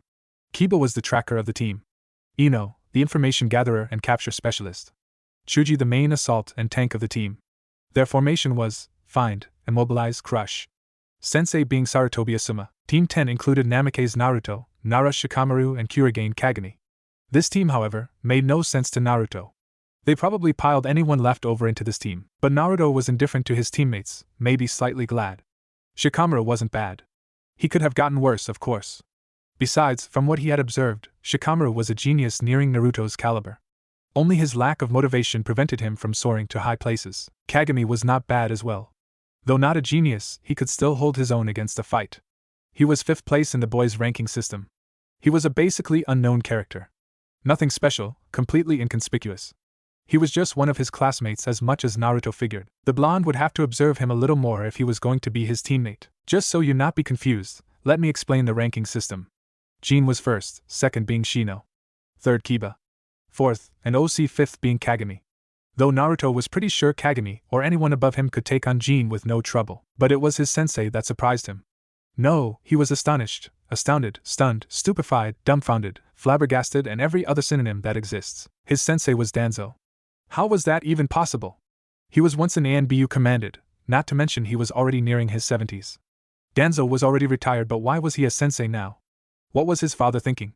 It appeared that Naruto had to get what he wanted to know from Danzo himself, and the very idea appalled to him. In class, Irika spared no delay. He gave a boring 5-minute speech to the newly graduates, about shinobi responsibility, and the dangers of being ninja, so on and so forth. After that, he immediately got to announcing team placement. Team 1 to 6 was merely cannon fodder, so fast forward to after team placement was announced. After every team was fished away, only Team 7 and Team 10 was left. Glances were thrown between the two teams, but only Shino and Naruto remained impassive and ignored the other team. Jin was seated with his team, Shino and Hinata flanking him, while Naruto was flanked by Shikamaru and Kagami. The Nara had his head laid on the table but eyes were still opened. Apparently the tense atmosphere was keeping him from actually falling asleep. Kagami was merely sharpening his tanto. Naruto would occasionally glance at Hinata and let a small smile adorn his face. Of course, Jin once again did not miss it, and after Naruto's third glance, Jin wrapped his arm around Hinata's shoulder, smirking at Naruto's frown. The Jinchuriki mouthed the words "she belongs to me" to Naruto. Interesting fact, I got Jin's name from the term Jinchuriki. Hinata of course turned beep red at the contact, while Naruto is almost tempted to shove Sin in Jin's throat. Sin is Naruto's right butterfly knife, remember? A few minutes passed by before a masked shinobi appeared in the classroom with a puff of smoke. The moss was simple, with 2 slits for eye holes and several small holes near the nose and mouth, presumably for breathing and speech. He knelt down on one knee. Team 10, you are required to meet Danzo-sama at training ground R01 near the southern section of the village. Please be there in half an hour. And with that, the shinobi disappeared in another puff of smoke. TCH, I did not put it past that old war hawk to actually send a messenger to inform us of his whereabouts. Naruto thought, almost criticizing Danzo. Looking towards Shikamaru and Kagami, he gave a hand gesture as if to say, follow me, I know where it is. Training ground R01, which represented Route 01, was a training ground used specifically by Route Umbu when they were still around officially. Now, it appeared it was still used by the Route, unofficially. When they reached the training ground, they merely found Danzo seated on the flood, meditating. Sensing their presence a mile away, he opened his one good eye. Come, take a seat, Danzo said, gesturing at the open space in front of him. Not wanting to disobey their first order from their newest sensei, they complied and sat facing Danzo. Now, let's start with introductions. The ex-ANBU commander started, but was interrupted by Naruto. Sensei, said Blonde reluctantly started, I am sure we would prefer some privacy, so if you do not mind, could you please remove the 5 ninja hidden? He finished, staring straight at Danzo. The old war hawk looked surprised for a moment, before chuckling and snapped his fingers. Naruto immediately felt the 5 shinobi's presence vanish. Now, I will start first, Danzo declared. My name is Danzo Shimura. I am an ex-ANBU commander of the Route ANBU. I am now your sensei until the Hokage decides to change this. Then he motioned towards Shikamaru. The Nara merely muttered troublesome before continuing. My name is Nara Shikamaru. I am the heir of the Nara clan. He finished, but Danzo urged him to continue, after saying tell us your likes, dislikes, hobbies and dream. With a heavy sigh, Shikamaru continued, I like sleeping, I guess. I don't like doing troublesome things. I don't have much of a hobby, but I do play shogi frequently. As for dreams, I just want to be a regular shinobi. Marry a regular wife, not very beautiful and not very ugly. Have 2 kids, a girl and a boy, and die before my wife. Danzo nodded, but inwardly he was thinking. I have read his profile. Says here, he has an IQ as high as 200. A lazy genius, HM? I would have to beat that lazy attitude out of him, I guess. Then he motioned towards Kagami. Kurigane Kagami was an average-looking 14-year-old, with raven black hair spiked towards the back and a few bangs in front of his forehead. He wore a black muscle shirt and black basic ANBU-issued pants with black shinobi sandals. He also wore black shoulder pads. Think Zack Fair from FF7 Crisis Core. My name is Kurigane Kagami. I do not belong to a clan, though my family have been shinobi since the Shodame's era. I like training and learning new jutsus. I dislike weaklings and civilians. My hobby is training, and my dream is to master my family's kenjutsu style and become an exceptional shinobi, worthy of being a legend. Danzo nodded again. An average genin, though slightly skilled. He would be a good teammate to complement the two other skills, though his hairstyle and name reminds me of my late teammate. Wait, why am I reminiscing about the past? Lastly, he gestured towards Naruto. Said blonde seemed to contemplate his words before speaking. My name is Namikaze Naruto. I am the son of Namikaze Minato, the current Yandame Hokage. I like training as well. I do not dislike many things, and my hobby is to train too. My dream, no, I promise to be the strongest shinobi the world will ever see. Naruto had to admit he lied about some of the things he said, but the last part, he was completely serious. Nobody laughed. Nobody said anything except Danzo, who mentioned that it was a good dream. Now, as you may or may not know, very Jounin-sensei will give a post-academy graduation, genin test, to see if any of you are worthy of actually becoming shinobi. Regularly, the most common test would be to test your teamwork, but I do not think the same way. I believe fighting capability is most important. As a result, my test will be a one-on-one with my shinobi. Danzo explained before snapping his fingers again. And behind the 3 genin stood 3 root ANBU. These 3 are all Chunin level shinobi. I do not expect you to win, but I will judge if you are able to proceed as a genin after this test. Now, any questions? Naruto immediately asked, can we kill them? Danzo chuckled, if you manage to kill them, I might put in a word or two to the Hokage of immediately promoting you to Chunin. Both knew that was not possible, but Naruto still looked forward to spilling their blood. Surprisingly, the 3 root Anbu took no offense at Naruto's question. One would thought an ANBU would be angry that the dead last even thought he could kill them. But they just stood there like statues. Who wishes to start first? Naruto immediately smirked. Danzo nodded, and one of the ANBU operatives stepped forward and led Naruto to an empty grass field. Hajime, Danzo declared, and Naruto performed several hand seals before shouting out his jutsu's name. Raitun, Yoroi. Immediately, a yellow-colored cackling armor of electricity surrounded Naruto. Surprised by the use of such a high level, the root Anbu momentarily flinched. That was his first mistake. Naruto caught him by surprise with a kick. The Chunin barely dodged it, though the kick grazed his cheek. Immediately, he could feel the numbing electricity running through his veins. But only years of training did he avoid being paralyzed. The Chunin then formed several hand seals and blew out a large fireball katan. Gakyu no Jutsu. The massive ball of flames flew towards Naruto, and the blonde countered with a Suetun, Sujin Hiki. A wall of water formed in front of Naruto. What shocked the root operative was that Naruto actually took the water in the grass below him to form the wall of water. Suetun, Daibakufu no Jutsu. A miniature version of the actual technique that should have risen several dozen meters high. But because of the lack of water, the technique was only 1.5 meters high. The water flew towards the ANBU.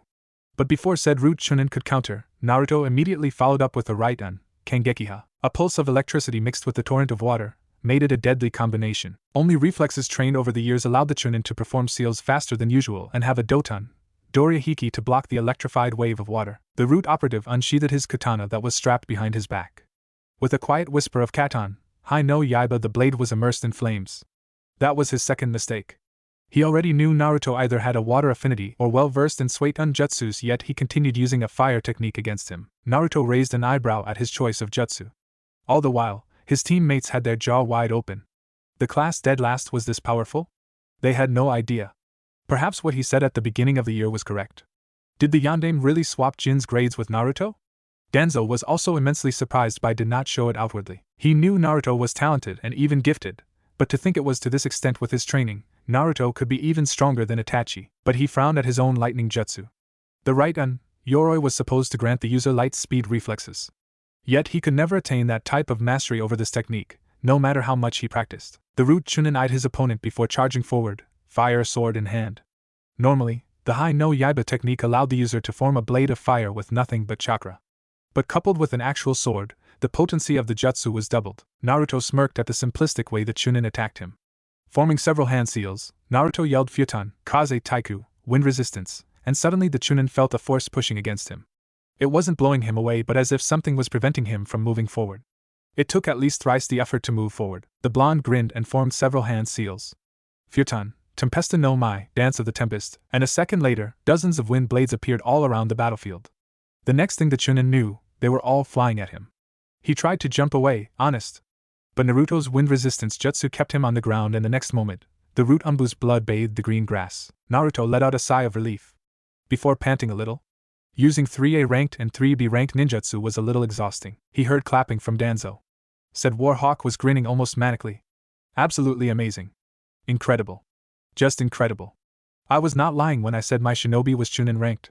And from what I have just seen, Naruto, you might even be Jounin level. Said Blonde stared at Danzo for a while, deep in thought for a second, before walking away and joining his teammates, though he stopped halfway.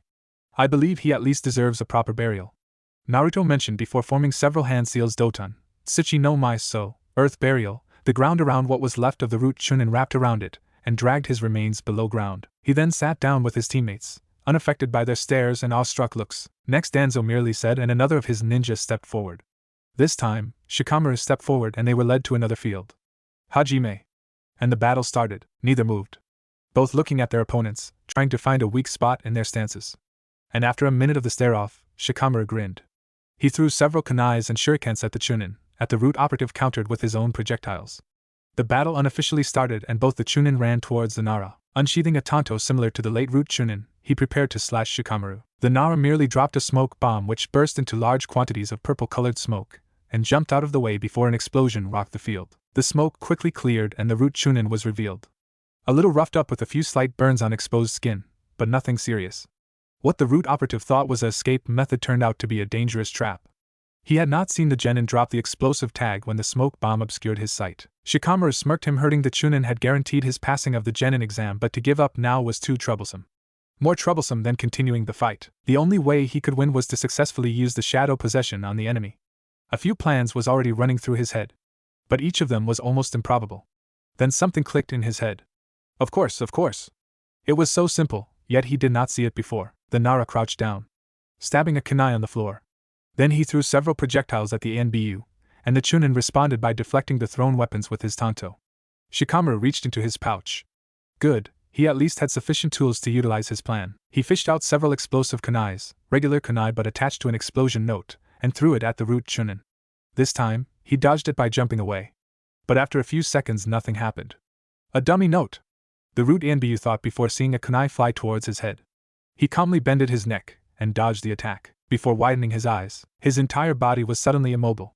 He looked towards his shadow, immediately concluded that he was somehow caught in the Nara clan's famous shadow jutsu, and he was right. A thin strand of shadow was connected between Shikamaru and the ANBU. How? Naruto smirked as did Danzo, but Kagami looked confused. Shikamaru's plan was simple. When he stabbed the kunai into the ground, he did not do it just for nothing. The Nara discreetly activated the shadow possession technique and he enveloped the kunai with his shadow. Then he threw several kunai and shuriken at the ANBU to make him think the unskilled genin could only throw projectiles and nothing else. Before pulling out the explosive kunai. That was the epitome of his plan. He threw those kunai in order to force the Chunin into another position, as well as to distract him, as the technique he was going to use needed a clear straight path with no shadow hindering. With a few seconds of distraction, Shikamaru found an opening. He plucked out the shadow-imbued kunai from the ground and threw it at the root Chunin. A strand of shadow was connected to the kunai's shadow and to Shikamaru's shadow as it flew to the root operative. And just like he predicted, the root ANBU believed the kunai was as poor effort to injure him while distracted, and merely bend his head to dodge it.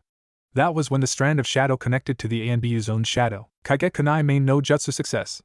Shadow kunai possession, Shikamaru declared smirking. I can't believe I was caught in that shadow jutsu. No, it was not luck.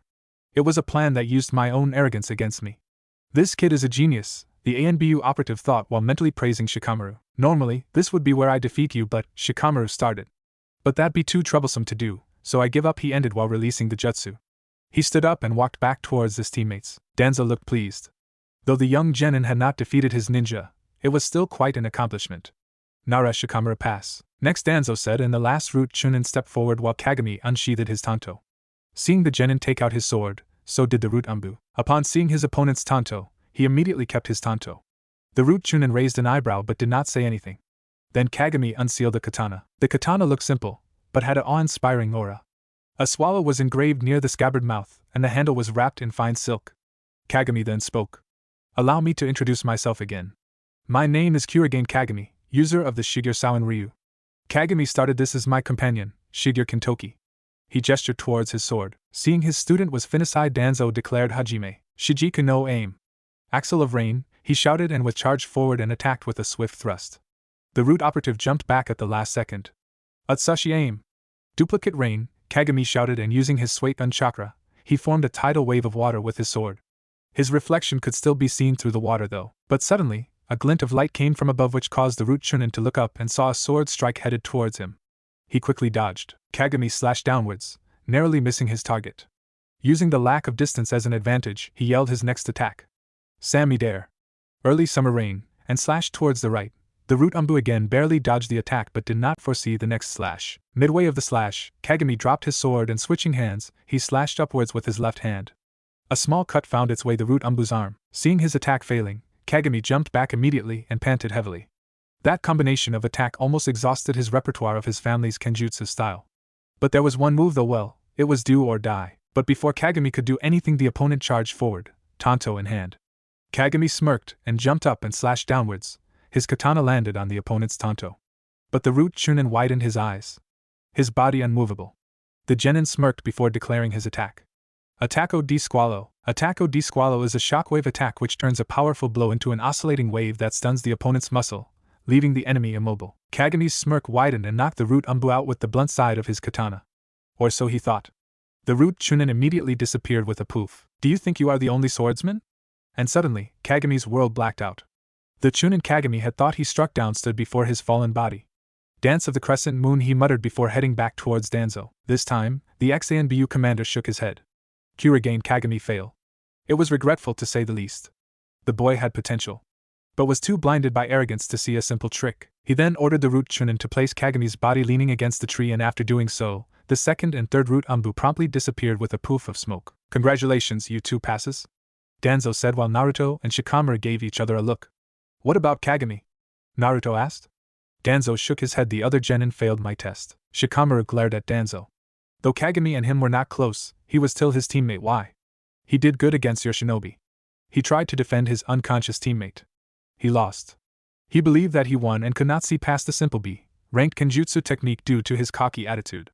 I will repeat myself once more. Danzo glared at Shikamaru. He failed. The Nara looked unsatisfied with the answer but knew better than to argue. Naruto had no outwardly expression, but he did ask a question. What happens now? Genin teams are supposed to be 4-man cells. Danzo nodded. Your failure of a teammate shall be replaced with a genin on standby due to insufficient numbers. Now return home and rest well. Tomorrow you will be introduced to your new teammate and start missions. Is that clear? Danzo asked. After seeing he only received reluctant nods, he asked again, this time louder. Is that clear? Both genin replied yes, sensei. Good. Danzo entered the Hokage's office reluctantly, knowing that the irksome Hokage was in the room. How he hated that blonde brat. He was only that chair because the Sandaime was too stupid to realize what a lousy leader he is before naming him as his successor. But he still had to get the mission before meeting his team. Team 10 reporting for a mission, Minato. The Hokage eyed Danzo with disdain, angry at the blatant disrespect Danzo was showing. But then again, he could not do anything anyways. Danzo was too important to Konoha to simply disappear. You will address with as much respect as my title deserves, Danzo. The blonde shot back with his disrespect as well. The old war hawk glared at the impudent whelp. If it was not for protocols, he would have just taken a mission scroll from the table and walked away. But he had to keep formalities, and as much as he hated it, he would have to comply. Understood, Hokage-sama? Minato smirked, thinking he had won. The Yondaime randomly picked a scroll from desk and offered it to Danzo. The XANBU commander looked at the mission's rank and immediately frowned. I believe my team deserves a much higher rank than a simple D-rank chore that pays next to nothing. Minato almost laughed. Please, do not tell me you believe a team with the dead last and second last qualifies for even a C-ranked mission. Even a D-rank, I believe, would be too much for my son. Danzo merely stared on. Hokage-sama, he spat out as if it was poison. My team is much more skilled and efficient than you believe. At least 2 or even 3 times better than any other genin team. Minato glared at him. Was that an insult? You just claimed my son's team to be weaker than your team of garbage. The Warhawk smirked. Of course not, Hokage-sama. I did not meant for my words to be taken to offense. I am merely stating what I think. My team is better than your son's genin team. That is all, the blonde Hokage growled. He snatched a B-ranked mission from the desk and shoved it in Danzo's hands. Well then, let's see how your useless team survived this, the root commander smirked. Thank you, Hokage-sama. And he turned around to leave. Hook, line, sinker. Too easy, Minato. You are too easy to manipulate because of your arrogance. Too brash and headstrong, like I had told Sarutobi. Naruto was leaning against a tree while waiting for Danzo, while his other teammate, Shikamaru, was lying on the ground asleep. The blonde genin eyed the lazy genius with curiosity. Sleeping, was that all he did? If the Nara could put in half of Naruto's efforts, he could be a very skilled shinobi. But what was holding him back? Fear of rejection? Fear of corruption? But was there even a need to fear anything when you could be one of the strongest shinobi in the world? But knowing and familiar with the phrase, curiosity killed the cat, Naruto decided to leave Shikamaru be.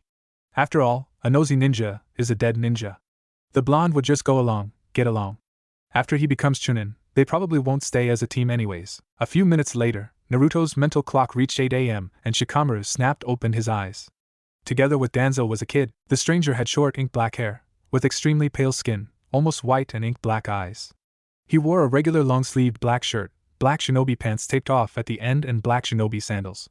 His only weapons was the tanto strapped to his back and a scroll strapped to his waist. His face betrayed no emotion other than the cold indifference that all root member had, which immediately told Naruto and Shikamaru this person was one of Danzo's subordinates. This boy's name is Sai. He will be joining you too as a member of Team 10.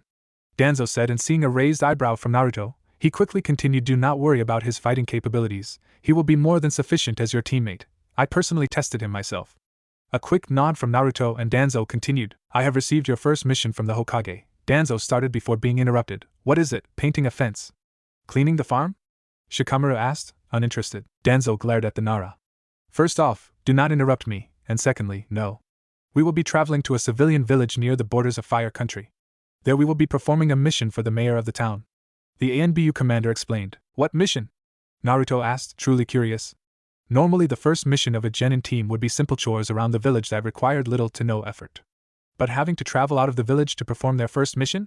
That really piqued Naruto's interest. Danzo smirked assassination. At this both Naruto and Shikamaru's eyes widened. Oh, you are kidding, right? This was extremely shocking to say the least. Assassination? Not like Naruto did not like it, but such an extreme mission right off the bat, this was simply astonishing. No, I am not. This mission is rank B. In this village, there is a civil war going on. There is the mayor's forces, and the rebel forces. The details of their civil war is not of our concern. We were hired to assassinate the leader of the rebel forces, in order to outright flatten the rebels' morale. Danzo explained, eyeing the genin's reaction. Naruto looked calculating, a little excited, and still retained the initial shock, while Shikamaru had a mix of apathy and astonishment. And Sai had no emotion whatsoever. Good, that meant Root trained him well. Our target's name is Yamamoto Shinji. He is considered a hero amongst the village for driving bandits away. But still, that is none of our concern. We have received our target. There shall be no hesitation once the mission begins. So if either of you wishes to back out now, you will be sent on to the genin reserve list and be replaced. Danzo waited for an answer, though inwardly knowing neither of them would be willing to back out of this. Seeing no reaction, Danzo continued. Good, now, return and prepare for at least a 3-day trip. In an hour from now, we shall meet at the northern gate and head off immediately. You are dismissed.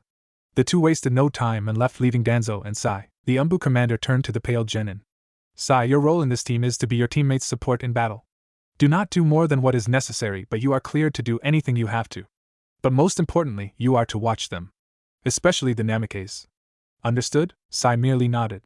Good. Naruto entered the Namikaze mansion. He was greeted with the sight of his brother greedily inhaling a large bowl of what he calls the food of the gods, which was ramen. Jean was clumsily slurping the soup and spilling drops of the broth everywhere. That had to be the highest form of bad table manners. Noticing his presence, Jean turned to face Naruto, and the blonde crinkled his face in disgust. Strands of noodles were hanging off his face, while his entire lower face was covered in its soup. Without noticing his own little problem, Jean began to mock Naruto, mentioning his dead last position, and how useless he was, the usual. And as usual, Naruto merely ignored his brother, and went to his room to pack for his journey. He took a few pairs of clothing, quite like the ones he had on now, and sealed them into a storage scroll. Then he acquired some ninja tools from his brother's room. That idiot would probably think he misplaced them anyways. He left the house in 30 minutes after sealing a dozen energy bars. One of them would guarantee his energy for the whole day. Reaching the northern gate, he was met by Shikamaru, who was already gazing at the sky while lying on his back. Deciding to test his fellow teammate, he asked him, "What do you think of this?" Shikamaru lazily opened one eye and looked at Naruto, who was leaning against a tree with his eyes closed. "If you mean this mission, then I think it would be really troublesome." Naruto smirked at the underlying meaning of that word. "I agree." Their sensei soon arrived with Sai in tow, and they quickly left for their mission. The journey there was highly uneventful, though Danzo explained several of his rules. The first rule is to never show emotions in battle. The second rule was to never become familiar with their client, or other people there. The third and most important rule was to never have any emotions for anyone other than yourselves. They soon arrived at the village within a one-day trip. Team 10 was currently staked out outside of the village's surrounding forest. Merely 2 guards were posted at the village gates, and from the looks of it, 4 Konoha shinobis weren't going to be let in easily. Of course, they were not supposed to reveal themselves just yet. This B-ranked mission was to be a covert mission. A strictly stealthy assassination that would not be traced back to Konohagakure. Otherwise, assassinating a civilian without ninja guards would be only considered a C rank at most. It would be too easy to sneak in and kill the leader in his sleep, or even a well-thrown shuriken or kunai would be capable enough to kill him. But the client repeatedly instructed the shinobi hired to use civilian methods to kill Yamamoto Shinji. And Danzo decided poison would be very much easier. The ANBU commander looked over at his team and after some consideration, decided Naruto to sneak in and poison the rebels' drinking water. The blonde smirked and immediately accepted. And when the Namikes left, Sa was instructed to shadow the blonde and report every detail to Danzo. Danzo and Shikamaru then stayed in the forest, where the root leader supposedly creamed Shikamaru in shogi. More on Naruto's assassination now. The blonde sneaked into the village rather easily. The security was almost non-existent. There were several patrols, but none of them were observant enough to notice a ninja traveling from their rooftops. The rebel faction was located near the west of the village, and that was Naruto's destination. And also realizing Danzo sent his other teammate to follow him was quite insulting. Naruto reached the rebels' stronghold, which was a hospital-turned-fortress. Wooden stakes was littered around the front of the fortress while guards armed with bows and arrows were placed at the rooftop. And the only unsealed exit, which was the front, was guarded by a dozen armed guards. But none of them was important, for Naruto was a ninja, and he certainly had means to slip around this barricade of guards. Forming several hand seals, he quietly whispered out Kajiro no Jutsu, Mayfly technique, and he quickly sunk into the ground. From his point of view, he was underground and could look upwards. His method of travel was kind of like swimming but without the pedaling. He was almost twice as slow as he was on land. Naruto reached the hospital's kitchen. Inside were several cooks preparing food for half the village's population. A rather extravagant dinner comprising of steak and wine was assumed to be the leader's dinner, and a pinch of good old poison powder was added into the steak without anyone noticing Naruto. The blonde immediately performed a shunshin in the grounda and returned to his sensei to report a mission completed. Danzo then brought his team to the mayor to report mission complete. That was then, the mission received its first little twist. The mayor, a fat pig of a man, was looking through several documents before hastily speaking to Team 10. Mission changed. I, as the client, now upgrade this mission to A rank. You 4 are to slaughter all of the rebels now. Danzo looked at the fat man unimpressed. I am sorry, but this A-ranked mission shall be considered a separate mission from the B-rank. You will have to pay us for both the first mission and this one as well. The mayor sputtered indignifiedly before reluctantly agreeing. The rebel faction have decided for one last attack at our forces for revenge. If we truly clash right now, there will be many casualties, and our village cannot afford to. The mayor started explaining but was interrupted by Danzo. We do not need an explanation. We shall perform and task you ask of us as long as a substantial fee is paid, of course. Now we shall move out. And with that, Team 10 turned and prepared for the incoming battle. On the way to meet the rebels in battle, Shikamaru gulped and asked Danzo what Naruto had wished to inquire as well. Are we going to kill? Danzo raised an eyebrow. What's wrong? We ninjas were raised to kill. Shikamaru looked down and did not reply. Naruto, however, had a manic expression on his face. He had not imagined that the thought of slaughtering a bunch of helpless civilians would excite him so much. This was it, Naruto decided. He had finally found the thing that excited him so greatly. He felt alive. Team 10 met the opposing forces. If anyone who saw that did not know better, they would probably think the 4 was walking into a bloodbath. But the rebels said nothing. Anger consumed their entire being, and all they could think was to kill anyone that helped the mayor. With a battle roar, they shouted for Shinji. And they charged at the Konoha shinobi, weapons drawn. Swords, pitchforks, shovels, basically anything metal they could lay their hands on. Naruto could no longer contain his excitement. He decided to start things off with a bang. He formed several hand seals and shouted out the name of one of his strongest Katan jutsus. Katan, go carry Winden. Great Dragon Flame Bullet. The oncoming massive inferno ate away a fifth of the rebels' army, but they did not stop, or falter even a little. That put a smile on Danzo and Naruto's face. Sai then unleashed his attack. He swiped out his scroll and paintbrush. He infused his chakra into the ink and drew 2 lions, and he shouted Chojugiga, Super Beast Imitation Picture, and the 2 ink lions burst from the scroll seemingly with a life of its own. The 2 lions ran towards the rebel forces and with their claws and fangs began to take out several of them. Shikamaru also played his part. Though reluctant, he began to throw explosive kunais and using Shuriken Kage Bunshin no Jutsu, Shuriken Shadow Clone, which killed many of the rebels as well. Danzo, on the other hand, just watched as his 3 genin massacred the civilians. Though armed, they were no match for highly trained shinobi after all. With Naruto, the blonde was enjoying himself far too much. His kunai was slitting throats here and there. The Namikaze then formed several hand seals. Futon, Daikametachi no Jutsu. Great sickle weasel technique, and watched in morbid fascination as blades of wind sliced apart multiple sword-wielding fools. Blood bathed the entirety of Naruto. Liquid dripped down his hair, a mixture of sweat and blood. Not a drop was his own though. Jaya ha ha ha. He manically laughed, the scent and sight of his work excited him. His hands trembled in anticipation as he immediately turned around and dug his hands into a civilian trying to backstab him. Naruto reached deeper into the person and after finding what he wanted, he ripped his arm out holding on to a beating heart. Arg!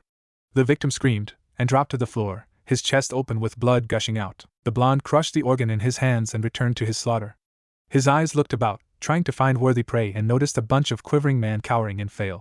But after seeing this horrendous mass murder, their gusto dispersed into thin air. This wasn't what they wanted. This was not what they had imagined. They came to get revenge for their hero, but this was a nightmare. The blue-eyed Namikaze formed several hand seals and shouted right on, John.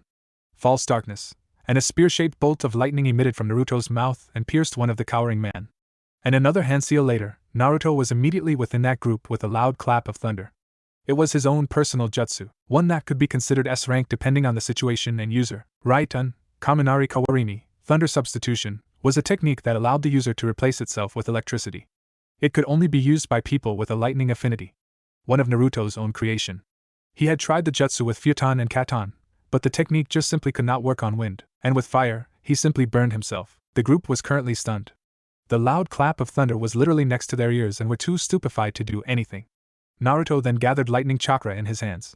Right-on, Sanda Apu, thunder up, and pressed the lightning chakra into a round ball. The blonde smashed the ball into the ground, causing a huge explosion of electricity, killing the group and those around. By now, only a tenth was left of what was a large force. Shikamaru's mass number of projectiles and size ink lions managed to dispatch a fifth of them, while the rest was finished off by Naruto. The survivors began to retreat in fear. Though Danzo would have none of that. His first show of shinobi techniques appeared in a stealthy show of skill. The 100 or so people began to drop dead one by one as they were cut down by Danzo in surprising speed. A minute later, all of them were dead. Now, the exhausted Team 10 returned to the mayor's manor and reported a mission well done, in which the fat pig flinched at the sight and smell of blood and gore all over Naruto. But what really sickened him, though, was the manic smile on Naruto, and with the blonde Namikaze, he just found what was his calling in life. Team 10 reporting a mission completed, Danzo monotonously said, with his team flanking him. For the most part, Minato was simply looking shocked and surprised that Danzo's team survived. Surely, a B-rank mission would cause at least his son's death. Gee good. Head over to the mission counter to receive your pay. Oh, and Gaki, Minato referring to Naruto. Don't worry about the money, I will be keeping it for you. And the Hokage smirked. Naruto widened his eyes slightly but merely nodded. He should have seen this coming a mile away. That was when Team 7 arrived. Yes, his brother's team. Jean bounced in with a grin on his face with Hinata and Shino in tow. The Hyuga blushing and poking her index fingers together, and the Abdurrahim silent as always. Team 7 was at the very least a functional team. At the very first day, Jean had expressed to Shino of his position as top dog in the team, which meant he wanted Shino to follow his orders.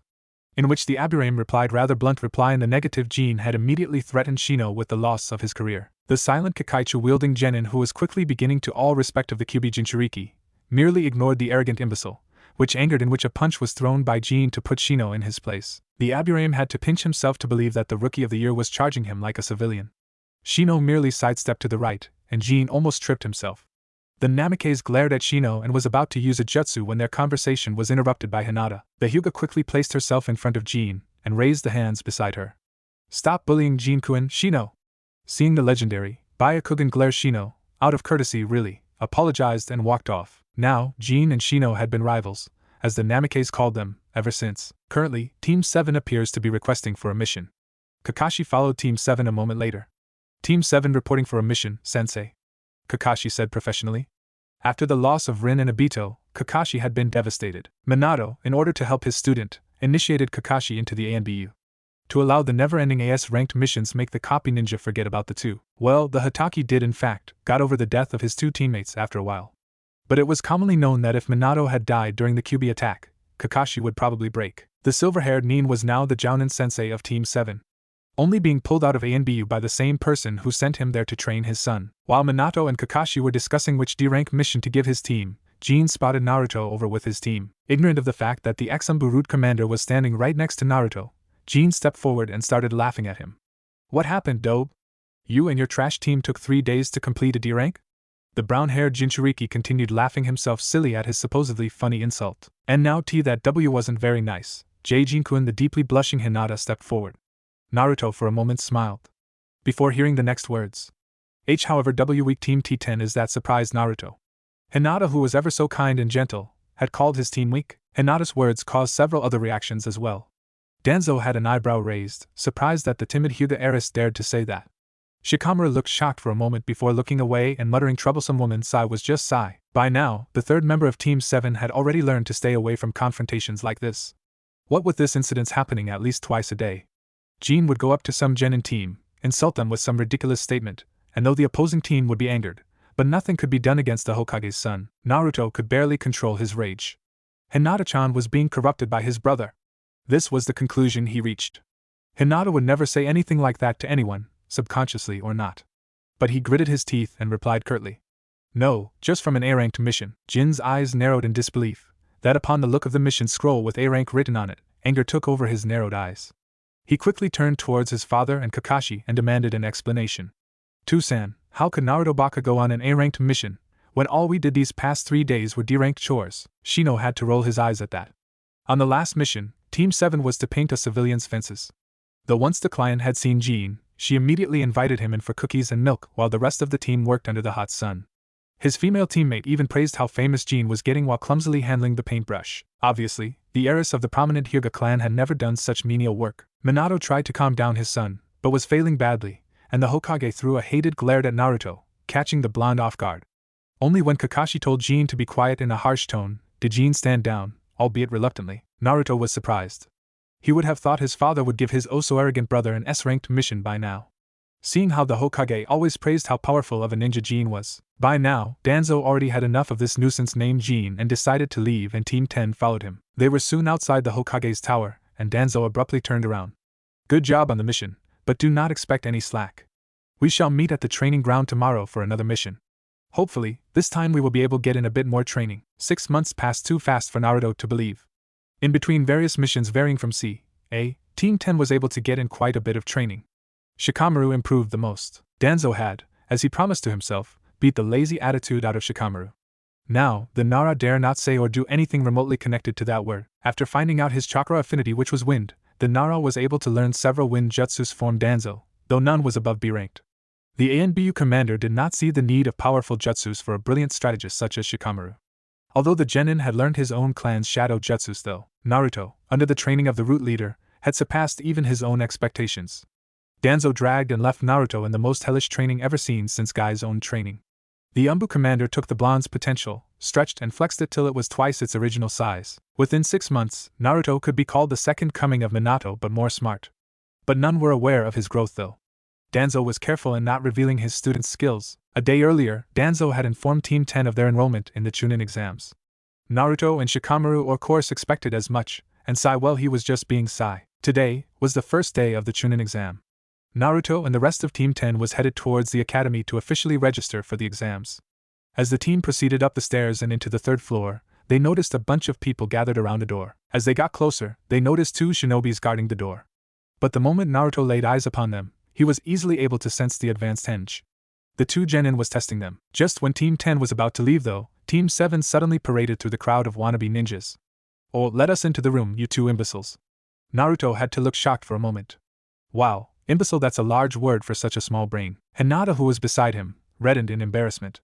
"Ayano, Jin-kun. The sign is a genjutsu, we are still on the 2nd floor." Jin looked sheepish for a moment before demanding the 2 get out of the way. The 2 henge genin's sweat dropped. "Quite arrogant for just a brat, let's see you taste this," one of the 2 declared and threw a high kick towards Jin. Well, he obviously did not realize Jin was the Hokage's son, or he would have begged for forgiveness and laid a red carpet for Jin to walk through. Naruto rolled his eyes at that, but was looking forward to seeing his brother kicked in the face, but was surprised when a person wearing a green spandex suit ran in between his brother and the guard. Well, to the others was only a green blur, but to Naruto, he could clearly see the strange genin run by and stop the attack. Not a bad speed, almost high Chunin. but still need more practice. He wasted too much movement in that simple act. Please do not fight amongst ourselves, we should be at least civil to one another. Naruto got a clear look at the boy. He was wearing a green spandex bodysuit and orange arm and leg warmers, had a sleek black bowl cut, and weirdly enough, perfectly round eyes with large eyebrows above them. Jean was obviously astonished by the pure speed the other genin showed, judging from the slack jaw and widened eyes before turning away with a TCH. Naruto watched as Team 7 walked away. The blonde-eyed Hinata, though feelings that he had 6 months ago no longer existed now. He had thrown away all feelings of affection after being harshly and forcefully rejected by the Hyuga. Flashback. Note: disgusting Hinata bitchiness ahead. I don't want to write this, but it is crucial. So, Hinata fans, if you do not want to read this, just skip ahead until you see another one of this. Hinata Naruto softly whispered to only the ears of his Haim. And Naruto? Hinata replied, confused as to why the blonde had asked to talk with her. They were on a flowery field. Luscious green grass and alluring flowers filled the ground. Behind Naruto's back was a red rose plucked from the very field. Hinata, I called you here to ask you a question. Hi, Naruto. What is it? Hinata again replied politely. But she was quickly getting impatient. She was supposed to be meeting her team in a few minutes. Naruto stammered before swallowing his fears. I want to ask you to be my girlfriend, he asked with a determined look. Hinata was thrown back by the question. What? Naruto quickly continued, I know we have not been very close together, but I have always watched you. Since the academy days, I have always loved you. I know you like my brother, but just give me a chance. I can show you that you can love as much as my brother or even more. He presented the rose to Hinata but was slapped a second later. A red palm mark found its way to Naruto's right cheek. Hinata was bristling in anger. Dobe, listen to me. I have worked too far and too long for you to fuck this up. Surprised at the slap and her tone of voice, Naruto stood solid. You think I like that pompous, arrogant jerk? No. I am merely doing this to help further my clan's position in power. Why else would you think anyone would even pretend to be in love with that bloody douchebag? She screamed. Now get the fuck lost, and don't let me see you doing this. She crinkled her face in disgust again. Or I swear I will bloody murder you, Dobe. Now I have to meet that asshole and the team. Don't you mention this to anyone or you will regret it. Fucking dead last, she muttered at the end and strutted off. Naruto's eyes widened and mouth agape. All this time, all this effort. Tears threatened to stream down his cheeks. But he held it back in. It was then that the last line that connected the village to Naruto was severed. Flashback end. Well, I did not have doing that. It was unpleasant, and just completely sickening. Before you bitch and whine about how Hinata is not like that, this is my story, so it will be great if you not flame things I already know. Thanks. Naruto was just indifferent to Hinata nowadays, and her admittedly charming Naruto shook his head. He had to clear these thoughts. She had after all announced to Naruto of her dislike towards him. Now, Naruto just wanted to get this exams over with and get to Chunin rank. But out of the corner of his eye, he noticed the bowl-cut genin gazing at Jean. A smirk found its way to Naruto's face as he saw Lee follow Jean. Interesting. Using hand signs, as in sign language, he told Shikamaru and Sai to wait for him at the real classroom. This he had to see. When Naruto arrived, the spandex-wearing boy introduced himself and challenged Jean to a fight. His brother looked at the genin once over and gave an arrogant humph. Hinata urged Jean to not fight as they only had a little time left to register, but as usual, Jean declared a minute was enough to bring down this weakling and charged towards his opponent. The newly named Rock Lee was surprised. The speed of his opponent was unbelievably slow. He had not expected the famous son of the legendary Yondaime Hokage to be so weak. A single punch buried itself into Jin's gut, and the Jinchuriki flew away, unconscious immediately. Lee looked at his fist, then at Jean. A genin that had genius never seen before should have been able to dodge that attack, if not lock it. He hardly even tried. Naruto shook his head at the utter pathetic situation and jumped down as Lee was about to leave. Greetings. My name is Namikaze Naruto. Lee's eyes widened and turned back. Then you must be Jin-kun's brother, no? The blonde nodded. I heard you were the dead last of the class. But it does not matter. Even I, who was the dead last of my class, had found the way of youth and is now youthful to the extreme. Lee shouted, pumping his fists in the air. Naruto nodded slowly. Right, well, I am here to test myself against who I believe to be the genin strongest in taijutsu. You, Rock Lee, said Genin, formed an O with his mouth and relaxed himself into a loose fighting stance. Then let us begin your most youthful spar. Sorry, Lee, but you are too powerful to let you stay in this exam. I will not let my chance of being promoted be compromised in any way. Naruto thought darkly as he himself settled himself into a loose fighting stance. Seeing as the blonde did not attack, Lee took it upon himself to initiate the fight. One moment he was standing opposite to Lee, the next he was beside Naruto, his kick caught by the blonde. Not fast enough. Lee, please be more serious, Naruto muttered and pushed back his leg. Said Genin, only smiled brightly. At least this Naruto character was not as weak as his brother. Perhaps he made a mistake? This must be the genius Jinchuriki everyone was talking about. Lee once again reappeared in front of Naruto, Konoha Senpai. And a kick flew towards Naruto. Anger at his lack of motivation, Naruto gave a swift punch to Lee's gut, and he flew back. The spandex-wearing genin almost threw up his breakfast. I said be more serious. That attack was not even half your speed and strength, Naruto demanded. Lee had the decency to look sheepish. It seems I underestimate you, Naruto-kun. Very well, from now on, this is my full power, Lee declared, and Naruto found his fist too close for comfort, but Naruto was still faster than him. The blonde gripped his opponent's wrist and sent a jab towards Lee's face. But with his reaction speed, Lee was easily able to dodge the jab, but found himself at the receiving end of Naruto's foot as he was kicked away. Through intense training, did Naruto learn to multitask and control several of his limbs in different motions at once. Lee clutched his chest, which, coughing, the kick had knocked the wind out of his lungs. That was not your full power. Take off those weights, Lee. There is no sense in defeating an opponent limited by hunks of metal. Lee looked shocked that his opponent knew he was wearing weights, but although he was reluctant, he removed the weights and placed them on the ground gently, which meant he dropped them from shoulder height and created a large crack in the ground. This time, Naruto-kun, I will give my all. And Lee reappeared in front of Naruto, Dai Konoha Senpai. Great leaf whirlwind. The blonde smirked. This was what he wanted to see. The Namikaze raised his knee and drived his elbow downwards at the same time, catching Lee's leg right in between the two limbs. Naruto then drove the elbow down with greater force, effectively shattering the bone. Kosa ho! Intersection method, ARG. A large shout from Lee showed that at least one bone was broken. Naruto released the grip and let Lee fall on the floor, gripping his ankle. The blonde smirked. He knew the weights would have protected Lee from this technique. Only prompting Lee to remove them could allow Naruto to successfully break his leg. A sudden burst of wind caused Naruto to jump back in caution. Now, next to Lee was a larger clone of his. This one was taller, more well-defined muscles and a Jounin vest. He cradled Lee in his arms, and after looking at the now swollen ankle, he glared at Naruto. Who taught you that technique? That was a dangerous taijutsu maneuver that should not be used against fellow ninjas of the same village, the man shouted. Naruto raised an eyebrow. TCH, someone created that technique already? I thought I was the first. How depressing. That uncaring tone angered the older Lee, and before he could do anything rash, he calmed himself down. I will have a speak with your Jounin sensei, Namikaze Naruto. The Jounin warned before he shunshin away. How boring, Naruto muttered before glancing at Hinata, who was looking at him with awe. The blonde for a moment thought that his show of strength could attract her, but as quickly as it came, he gave up that thought. He merely waved "see you," and shunshined away as well. The one thing on Naruto's head was Sono Chunin Shuriken wa Omashiro. The Chunin exams are interesting. I'll make for you? Naruto's POV before Hinata's rejection. So I was just minding my business at a training ground, practicing several high-ranking jutsus from one of my father's jutsu scrolls when a white dove flew towards me. A white dove represented the Hyuga clan. I caught the bird with my hands and noticed a message tied to its leg. I removed the paper and it said, I need you here now, stud. Hinata, I could not believe it. The girl who I have been crushing on all academy years just asked me to. I could not think straight anymore.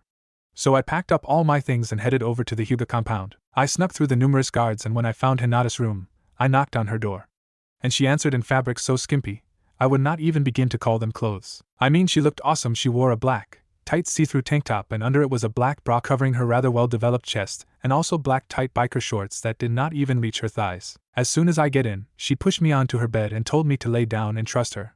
And as they say, love is blind, I complied. And before I could say anything, she left the room for what feels like 30 minutes, so I sat there, waiting for her. And when Hinata finally comes back, with a shopping bag, she pulled out a big roll of duct tape. It freaked me out a little, but trying to be flirtatious, I asked her, what are we doing? Fixing some pipes? She laughed, and proceeded to bind my ankles together, and my hands behind my back. She whispered in my ear that she had big plans for us.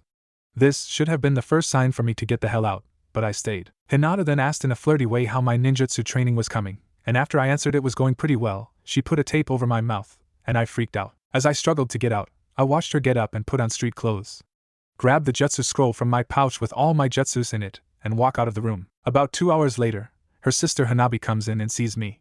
Instead of untying me, she laughed and started calling all her academy friends and other Hyuga members into the room to show them what thinking with your balls get to. Pictures were taken, people drew all over my face. And I couldn't do anything about it. I felt like a caged gorilla. After I don't know how long, Hanabi cut the tape and let me go. My scroll was waiting outside the Hyuga compound. But all the jutsus were presumably copied down, and that was the day I learned to not think with my balls. Omake finished. Naruto met his team at the door of Academy Classroom 304. You ready? The blonde asked his teammates. Both nodded in the affirmative. Naruto grinned before returning to its initial stoic.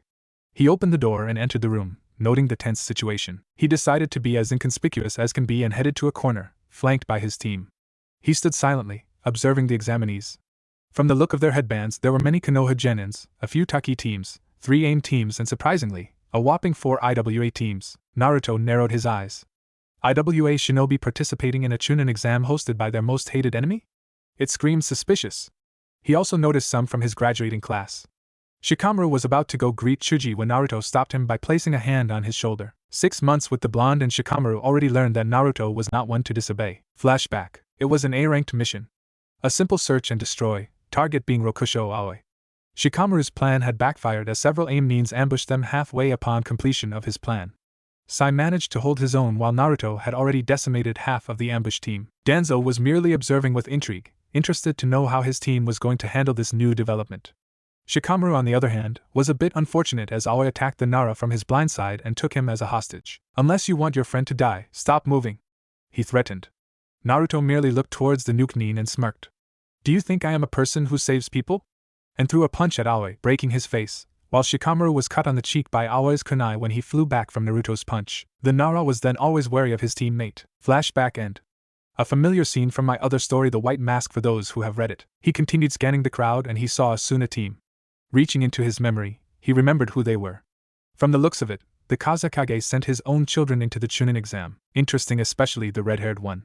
He reeks of blood and killing intent. I want to fight him. He looks like he could put up a real fight. Naruto thought, unconsciously directing his killing intent at the Sunanin. Said Genin noticed Naruto's killing intent and stared right back at the blonde, both directing their killing intent at each other. Seconds later, the Suna Genin began to sweat. This one is dangerous. Killing him would prove my existence even more. That was when Team 7 barged in loudly. They immediately flinched at the glares they were receiving before Jean rudely shouted, "Hey you bastards, I am Namikaze Jean, the son of the legendary Yellow Flash. You bastards better remember my name, as I will be the one who crushes all of you in this exam." The mention of Minato caused the IWA Genins to stand up sharply. All of them were, how you say, pissed off. They whispering among themselves. "Son of the Yellow Flash. Kill him. Stupid, don't be reckless. We can take him. There are probably A and BU here, dumbass. Our greatest enemy is standing in front of us, and we can't even do anything. We will have our chances now, just sit down quietly." Jean then continued talking smack to everyone in the classroom, even though half of the room was glaring at him.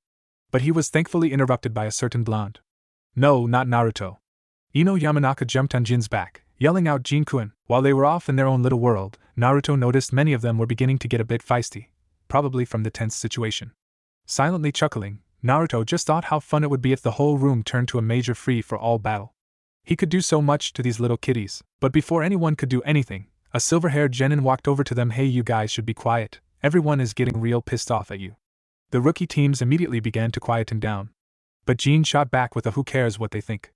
Let them come at me, I will tear them up with my Rasengan." Upon hearing the Yellow Flash's famous jutsu, the people suddenly started questioning themselves whether this kid was as much a genius as his father. Well, they weren't far from it. Jean is as much of an idiot as his father. Kabuto then started talking about the Chunin exams, but he caught Naruto's attention when he mentioned his Nin info cards. But what really interested him was when Jean asked for information about Sabaku no Gara, Rock Lee and Namikaze Naruto. HNN, so brother wants some information on me. Let's see if what he hears is what he wanted to hear. First up, Rock Lee. He is a year older than you guys. Sensei is Mato Guy and his teammates being Niji Hyuga and Kurigane Kagami. Mission history, 20 D ranks completed, 12 C ranks completed. His taijutsu skyrocketed in this year. The rest is nothing impressive. Next is Sabaku no Gara. Mission history, 8 C ranks completed and wow, a B-ranked mission as a genin. And since he is a newcomer from a foreign country, I don't have much information, but it seems he returned from all of his missions without a scratch. The rookies gulped at the thought of a person returning from a B-ranked mission without a single injury. He was dangerous, and everyone knew it. Now, third is Namikaze Naruto. He is your brother? Well, doesn't matter either ways. Says here, his mission record is WH what in the world? 8 C-ranked missions. Kabuto started. Keep a smirk, that isn't so impressive. But Kabuto continued. 11 B-ranked missions, now that threw that back. Wait, B-ranked missions? How could a genin teams complete 11 B-ranked missions? Kiba shouted, but again Kabuto ignored him and continued. S6 A-ranked missions. Teammates are Nara, Shikamaru and Sai. Bounty history, Aoi Rokusho B-ranked missing Nin, he traded in his head for 200,000 Ryo. Momochi Zabuza, A-ranked missing nin, traded his head for 1 million ryo. Jin widened his eyes at the name of the demon of the mist. His team had fallen back once Kakashi was caught by Zabuza in his water prison technique on their first A-ranked mission to the wave. When the Hotake had been caught, Jin was about to save his Nissan, but a cut on his cheek from Zabuza's Mizu Bunshin sent him running away with his teammates. Kakashi, however, managed to escape from the technique, and when he returned to his team, he looked fairly disappointed at Jin. The mission was of course a failure, and Wave Country was dominated by Gato since, but Kabuto was not finished. Not by a long shot. He even traded in the head of Kage Kimimaro, who was the right-hand man of Orochimaru, the traitor Snake Sannin. Incredible, just amazing. His all-round stats are extremely high. Taijutsu, ninjutsu, gen, but before the silver-haired genin could finish, Naruto already snatched the card from him. The blonde looked through the info card before sending his fire chakra into the card, burning it. Your information is surprisingly detailed for a genin. But it is wrong though. I did not trade in the bounty for the Kagaya. He did not have a body for me to trade in after I was done with him.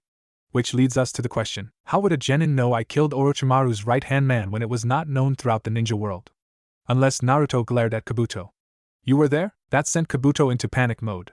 What? That isn't possible. How could I been there? I just got that information through a reliable source. Naruto smirked. Well, it doesn't matter. I am just pissed off you brought all the attention to our team. It was true. Now everyone was staring at Naruto as if he was an S-ranked missing nin planning to kill them. Then the Namake's eyes widened. Oh, he's here. A second later, a large burst of smoke engulfed the front of the room, and revealed a heavily scarred man wearing a bandana and trench coat, flanked by numerous other Chunins. Okay, you maggots, quiet! I am Marino Ibiki, your proctor for the first test of the Chunin exam, and for those of you newcomers, welcome to the Chunin exam, also known as Hell. Naruto had to compliment the man for his intimidation methods. He was almost caught up in it as well. Almost. The exam started with relative silence before examiners began to expel several teams out of the classroom for cheating. The exam was simple. It was a written test with extremely difficult questions genins should not be able to answer. The answer to that was carefully hidden by several hints from Ibiki. The examinees are supposed to cheat. That is where the twist comes in. Examinees are supposed to cheat in a smart way so that even when the proctors know they are cheating, they let them go if it was a smart method. For example, the Hyugas, Niji and Hinata. It was absolutely obvious they were using their Byakugan if the veins bulging at the side of their heads was any evidence. The sand-eye from the Sunanin was also quite visible as well. This kind of reconnaissance test was a walk in the park for Naruto. Ibiki looked at the room of genins. He could already see several of the dumber examinees leaning their heads towards their neighbors trying to look at their answers. These kind of people did not even deserve to be promoted to Chunin. But there was some potential in this year's Chunin exam. Like that blonde Namake's. All he did was close his eyes for a moment, and when he reopened them, he began writing furiously at his paper. It wasn't a Jujutsu nor was there any trick involved. If it was a jutsu, then his control must be perfect as Ibiki did not sense even a drop of chakra. And that was saying something for a sensor-type shinobi like Ibiki. What he did not know was, Naruto did use a jutsu. One of his original, in fact. Mind Jack technique. A small knife made of chakra invisible to the naked eye was formed from the back of his head. It was connected to a thin thread of chakra linked to his head.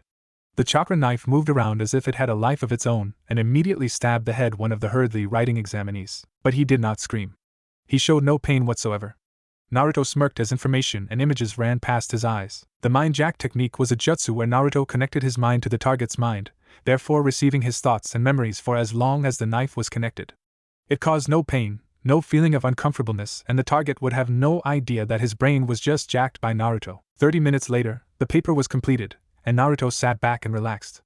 If the first exam was this easy, the Chunin exam would be a breeze. This is Training Area 44, also more affectionately known as the Forest of Death, the purple-haired proctor declared. Naruto looked bored though. He had already been to this training area before. Both on his own and with his team. The forest was quiet, almost tranquil, making it an ideal location for training. Well, that and the fact numerous deadly beasts lay prowling in the shadows while they trained, forcing them to be alert at all times. The special jounin known as Anko Mitarashi continued to explain the exam, how each team was to be given either a heaven or an earth scroll and they had to get the other scroll and make it to the tower in the middle of the forest in 5 days to pass. Jean chuckled and muttered way too easy, that was a mistake, as a kunai went zipping past his face, grazing his cheek. He was immediately shocked but then noticed the cold sensation of metal near his throat. It's the loudmouths that die first in my deadly forest, she whispered before licking the blood Jin's wound. His initial arrogance forgotten, the QB vessel stood rooted to the ground as a shiver went down his spine. That was when a tongue slid by Anko's face, a kunai wrapped in it. The special jounin took the kunai and said with an obviously fake smile, I don't advise sneaking up on me. People usually die when they do. A kusanin whose tongue belonged to merely smiled. Oh, forgive me, I merely felt it appropriate to return the kunai that flew past my beautiful hair. Chuji interrupted the conversation, shouting, "What are we supposed to do for food?" He asked, a panic-stricken look on his normally apathetic chubby face. Enko grinned. "Well, the whole forest has plenty of food. I heard the saber-tooth liger, that is 3 meters long, is pretty tasty char-grilled." Although Chuji slightly drooled at the image of grilling a piece of liger meat, he paled at the thought of 3 meters long beasts. But that was okay, as half of the examinees paled themselves. Enko then continued, ushering teams to a covered booth where they collected their scrolls. Naruto, as the team leader, held on to their heaven scroll. As they stood in front of their assigned gate, Team 10 went over their battle plan. First off, tracking. They had to search for a team with their counterpart scroll, that would be taken of by Sai with his ink drawings of eagles and rats. Next, they would either confront the team and defeat them, or steal the scroll form under their noses. This was pretty much the standard plan for everyone. 10 minutes into the forest, Naruto wiped the blood off Weasel, his butterfly knife, with the fallen enemy's shirt. They had found 2 Tucky teams working together, with Sai's ink rat, setting up traps in a small clearing. Naruto easily slipped through the traps and annihilated the 2 teams, not even giving any chance for resistance. Now Team 10 had a single heaven scroll, and 2 earth scrolls. This was too easy. Naruto signaled his team to come out. "Now we will run a straight path through the forest to the tower. Any resistance met shall be eliminated swiftly. I intend for us to be the first team to pass, understood?" Naruto asked. 2 nods in the affirmative, and Team 10 moved out. They were halfway through the tower when they stumbled across something very interesting. 4 Iwagakure genin teams gathered in one clearing, formulating a plan. The blonde mentally laughed. The 6 Takinin from before were not enough to satisfy his killing urge. Naruto's hands shook with anticipation, and from the branch he and his team was standing on, he jumped towards the rock nines, laughing manically. Taken by surprise, they barely had time to dodge as Naruto landed in their midst. The blonde was leaking killing intent like crazy, but one of the genin recognized him. "Hey, he is the Yellow Flash's other son." That was when all hell broke loose. The rock nin jumped away to gain distance, and half of them began forming hand seals while the other half prepared for combat, pulling out shuriken and kunai. Doton, Doryo Dango. Earth Mausoleum Dumpling, Doton, Yomi Numa. Swamp of the Underworld, Doton, Gansetsukon. Rock Staff, Doton, Ganchuri. Earth Pillar Prison, Doton, Gon Trail. Cock Trail, Doton, Doryodama. Mud Shot. The ground beneath Naruto suddenly turned into a swamp, with jagged spikes stabbing upwards. Naruto tried to jump out away, but pillars of rock flew up, trapping him in the swamp. He then had to deflect a staff thrown at him, while using a seal less Repusho to block a chakra-enhanced ball of mud. But what shocked him was a gigantic lump of earth hurling towards him. But a bulb lit up in Naruto's head. The Rocknin probably thought the last attack would finish me off, so they didn't think that the Doryo Dango would open a hole in the earth pillar prison. Soon, the lump of earth crashed into the pillars, and continued on towards Naruto. Right on, John, false darkness. A spear of lightning pierced the lump of earth, breaking it to several smaller pieces which allowed Naruto to jump on them and leap through the hole created by the Doryo Dango. The blonde turned to face the shocked IWA shinobi. "I believe it's my turn." Reappearing in front of them, Naruto sliced the nearest person's throat with Sin and kicked 2 of them away. "Doton Doma!" Earth Spear, one of them shouted, and a blackened fist flew towards Naruto. "Raiton, Yoro!" Armor. A yellow aura covered Naruto as he caught the fist, and proceeded to shock the owner of the outstretched hand to death with the lightning chakra. 2 dead, 10 left. With a shout of Kunai Kage Bunshin no Jutsu, Kunai Shadow Clone, hundreds of kunais flew towards the Rocknins, forcing them to block it with Doton, Dorikageshi, Earth Shore Return, where a large wall of earth shielded them formed the incoming mass of weapons. Another Rocknin was halfway through the hand seals for Doton, Doryuden, Earth Dragon Bullet, but was suddenly immobilized before hearing a voice behind him. Kage Main no Jutsu success. And used the Rocknin's possessed body to punch his ally and kick another. Naruto noticed Shikamaru standing in the shadows of a tree. "Nara. This is my fight, stay out of it." Shikamaru merely muttered troublesome and released his hold on the IWA genin. By now, the possessed shinobi had already been restrained with ninja wire by his teammates. The blonde growled and decided to pull out the big guns. Swiftly flipping out Sin and Weasel, he flew towards them, and stabbed 2 of them with deadly accuracy through their hearts, who were taken by surprise. Katon, Hibashira. Fire Pillar, and a pillar of flame surrounding Naruto flew upwards, burning most of the enemies. Arg. A shout of pain resonating from the burnt IWA Shinbai. Those alive were covered in numerous 3rd and 2nd degree burns, while the others were already dead. Those standing closest to Naruto burned to death. Jaya ha ha ha. Naruto laughed. He gripped 2 of the least injured one's neck and lifted them up. The 2 clawed Naruto's hands in a desperate attempt to have him release them, but to no avail. "Scream for me, trash." And he tightened his grip. The 2 shinobi's eyes almost popped out as their eyes, ears and nose bleed crimson red. And with a snap, their necks broke, and Naruto dropped them. They fell to the ground like a puppet with its strings cut. Naruto glanced at the remaining ones. This is getting boring, he sighed and stabbed his hidden knife into their head, through their skull and brain. Sai and Shikamaru watched the carnage with familiarity. It was of course not the first time Naruto had gotten this wild. The Namikaze stared at the blood on his hands in disgust. There wasn't a river anywhere near and he could not wipe it on the burnt clothing of the corpses. Weak too weak! Naruto roared. Enko's POV. It was only 20 minutes into the exam and the examinees was already going at it. Enko had already seen a giant boulder flying through the trees, a spear of lightning stabbing from the forest, and strangely enough, a pillar of fire. Looks like Ibiki was right, this year's crop wasn't bad. Ino's POV. Whatever was going on in the forest, she did not want to go near it.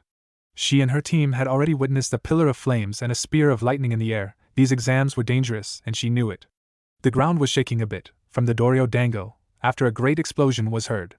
The forest of death was dangerous. Team 10 was strolling through the forest at a casual speed. Naruto was already annoyed at not being able to defeat any strong opponents. He thought he would at least get a challenge, but so far, the Chunin exams did not impress him one bit. But the blonde didn't know how wrong he was. A wave of kunai flew towards them. This shocked all three of them. A trap? Not possible. Sai's ink birds and mice already combed the route to the tower. Any traps were already disabled and dismantled. And how could another genin team sneak up to Team 10, which was undoubtedly the strongest genin team in Konoha, or even in the whole exam? The wave of kunai was deflected by an invisible barrier, although a slight blur in the air could be seen. That was Naruto's mastery of the wind element coming into play, where he used the wind to deflect the weapons. Right after the wave of projectiles came a large snake, actually somehow flying towards them, although a large, flat black tendril sliced it in half. The black blade, interestingly enough, came from the ground, or more accurately, from Shikamaru's Shadow Kage Yaiba, Shadow Blade. The snake's blood splattered the soil as what remained of the reptile landed in a thud on the ground. Immediately Team 10 was on their toes, cautious and almost paranoid. Sai had already unsheathed his Tanto while Shikamaru had twin kunais out. Naruto on the other hand summoned 4 Kage Bunshins and sent them into the forest, only for them all to somehow be dispersed all at once. The memory of the clones was sent back to Naruto. It proved valuable, however short-lived it was. The last thing one of the clones saw was a golden-colored eye with a black slit. Coo, coo, coo, coo, coo. The almost insane laughter echoed throughout the clearing. Not bad. The owner of the voice finally showed himself, and suddenly appeared opposite of Naruto. All 3 genin turned to face their enemy. The blonde could feel it. The twisted and sickening killing intent the man or woman was radiating. Naruto recognized him, or her, immediately. It was the almost creepy Kusanine from earlier. He or she was dangerous, that much Naruto could feel. Interesting. The man or woman brought up his or her hand, gesturing come on. Shikamaru gave a TCH and launched this 2 kunai. The Kusanine immediately noticed the thin trail of shadow connecting the 2 kunais to the Nara's shadow. Strangely enough, he or she did not dodge it. In fact, he or she ran towards the kunai, twisting his or her body and squeezed in between the 2 kunai and the 2 strands of shadow. With a burst of chakra from his or her foot to the ground, he or she launched forward with twice the speed, a fist pulled back ready to smash it in the Nara's face. The Kusanine's attack was ruined, however, when a black and white claw almost tore his or her face off. He or she was forced to jump back, carefully watching his or her shadow, avoiding Shikamaru's shadow attacks. The clawed attack came from Sai's Ink Lion.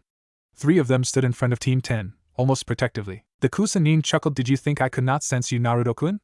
And blocked Weasel with her own kunai. Naruto, who had tried sneaking up to her, flinched, surprised he was caught. The blonde was confident, almost bordering arrogant of his stealth skills. But who was he kidding? Did he really believe he could sneak up on one of the Sannin, especially the infamously notorious Orochimaru? Of course Naruto knew the one they were fighting was the snake Sannin. Who else could summon such a large snake and actually make it fight for him? Still, he must be here for a reason, and no matter what it might be, Naruto and his team was in danger. And if they would be in a deadly situation, the blonde would escape, abandon his team and escape. It might be cowardly, but against an S-ranked opponent, it was every man for himself. However, strangely enough, Orochimaru was not fighting with his full capabilities. The snake Sannin could easily erase all of them with a snap of his fingers, but why isn't he? A motive. He is here for a reason. For some twisted and evil plot. Orochimaru instantly pushed Naruto back with his superior strength gained over years of training. Naruto could only think, what the hell just happened? He had channeled wind chakra into Weasel. A friggin' kunai shouldn't be able to stop it. That only proved the mastery Orochimaru had over chakra. Naruto glanced at his teammates. Sai was already in the middle of conjuring more ink beasts while Shikamaru was halfway through the seals for a jutsu. Should he run while his teammates distracted Orochimaru? A second later, dozens of thin black spikes pierced the ground where Orochimaru was a moment ago, while large ink hawks intercepted Orochimaru in the air where he jumped. The Sannin cleaved the in half with the same kunai while laughing. Is this all your team can achieve, Naruto-kun? Seems like this is all the dead last is able to accomplish. Though Orochimaru had to admit Team 10 was putting up quite a fight, Naruto narrowed his eyes. He knew Orochimaru was trying to provoke him into facing him, and it worked. Now the Sannin just made this personal. Growling, 2 cage buncheons poofed into existence next to the original. He quickly formed some hand signs to keep him busy. His 2 teammates, seeing this, nodded. At once, the 3 Narutos formed hand seals simultaneously while Shikamaru and Sai distracted Orochimaru with shadow spikes, tendrils and ink beasts. Naruto smirked, here goes nothing. My strongest jutsu, high, A-ranked, bordering on S, rank technique. The first clone finished his hand seals katan, Hirya Enti no Jutsu. Fire Dragon Flame Emperor, the original finished his hand seals Futon, Furia Kazeo no Jutsu. Air Dragon Wind King, the second clone finished his hand seals Raiton, Raria Kaminari Ko.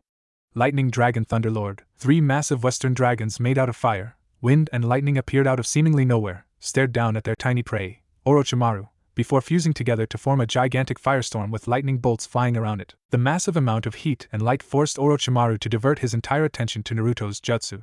My god, the snake Sannin could not help but mutter in awe. A jutsu of insane proportions. Naruto glared at the snake Sannin. Don't underestimate me, fucker. 3 Elemental Dragon Storm. Sai and Shikamaru, who had already witnessed the destruction this jutsu was capable of, cleverly retreated, leaving Orochimaru alone to face it. Said Sannin shook himself off his awe and hurriedly performed the hand seals needed for Kuchios. Kuchios no Jutsu. Summoning technique. A second later, fire, wind, and lightning enveloped the clearing, tearing apart, incinerating everything within its area of effect. Let's go, hurry! Naruto shouted over to his teammates, wishing to use his jutsu at least as a distraction in order to escape. And with that, Team 10 escaped the horror known as Orochimaru. It took an hour for Naruto's S-ranked ninjutsu to disperse due to depletion of the chakra the blonde used. When the chaos settled, what was left was a dead snake, half the size of Manda. Team 10 was the second team to arrive in the tower. First being the Sand team. Shikamaru and even Sai was still a bit shaken up from battling and escaping one of the legendary Sannin, Orochimaru. Shikamaru was the first one to speak since the incident. Oh, was that Orochimaru we just fought off? He asked, hands still trembling. Do not mistake that as a weakness. Most genins would have pissed their pants in the presence of Orochimaru's malevolent aura. Don't worry about it. Naruto replied, I am going to report this to the Hokage, stay here. And the blonde walked off. Of course, Naruto had no intention of reporting anything to his father. This is fun, this is really fun. I have never felt such an adrenaline rush before. Fighting for your life against an undoubtedly superior opponent. The Chunin exam really is interesting. Time skip to first match of the preliminaries cause I forgot the third speech. The Chunin hopefuls all stood across each other, staring at each other, trying to find weaknesses. Tension was high in the room. A preliminary round was decided as many teams passed. Too many. 3 Konoha teams made it through, a single Suna team and 1 Odo team. Making a total of 15 examinees. Naruto scanned the genins, noting their skills and weaknesses. The puppeteer from Suna, his weakness would probably be either taijutsu or heavy ninjutsu.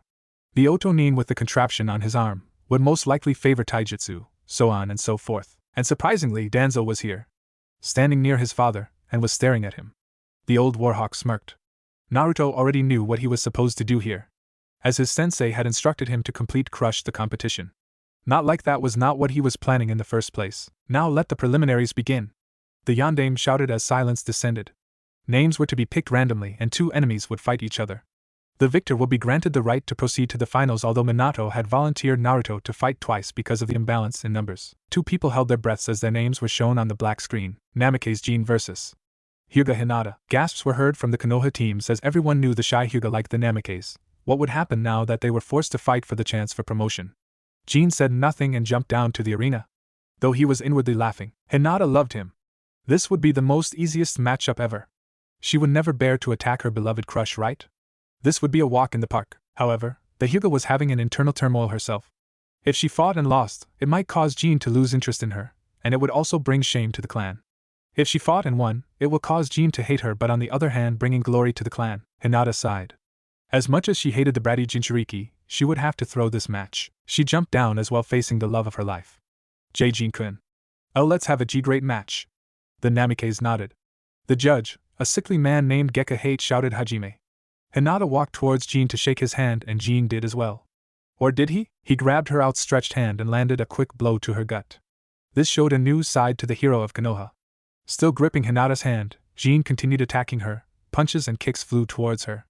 As much as she wanted to just juke in the asshole, she endured. Finally, Jin lost his grip and Hinata fell back, unconscious. Everyone was looking at Jean in disgust, even Kushina, who came to see her son, note the singular, to compete, albeit only slightly. The only one who was not affected was Minato, who was clapping, and Gaara, just because he wasn't capable of emotion. Naruto was gripping the railing, his fist clenching onto the metal, leaving an imprint of his hand on it.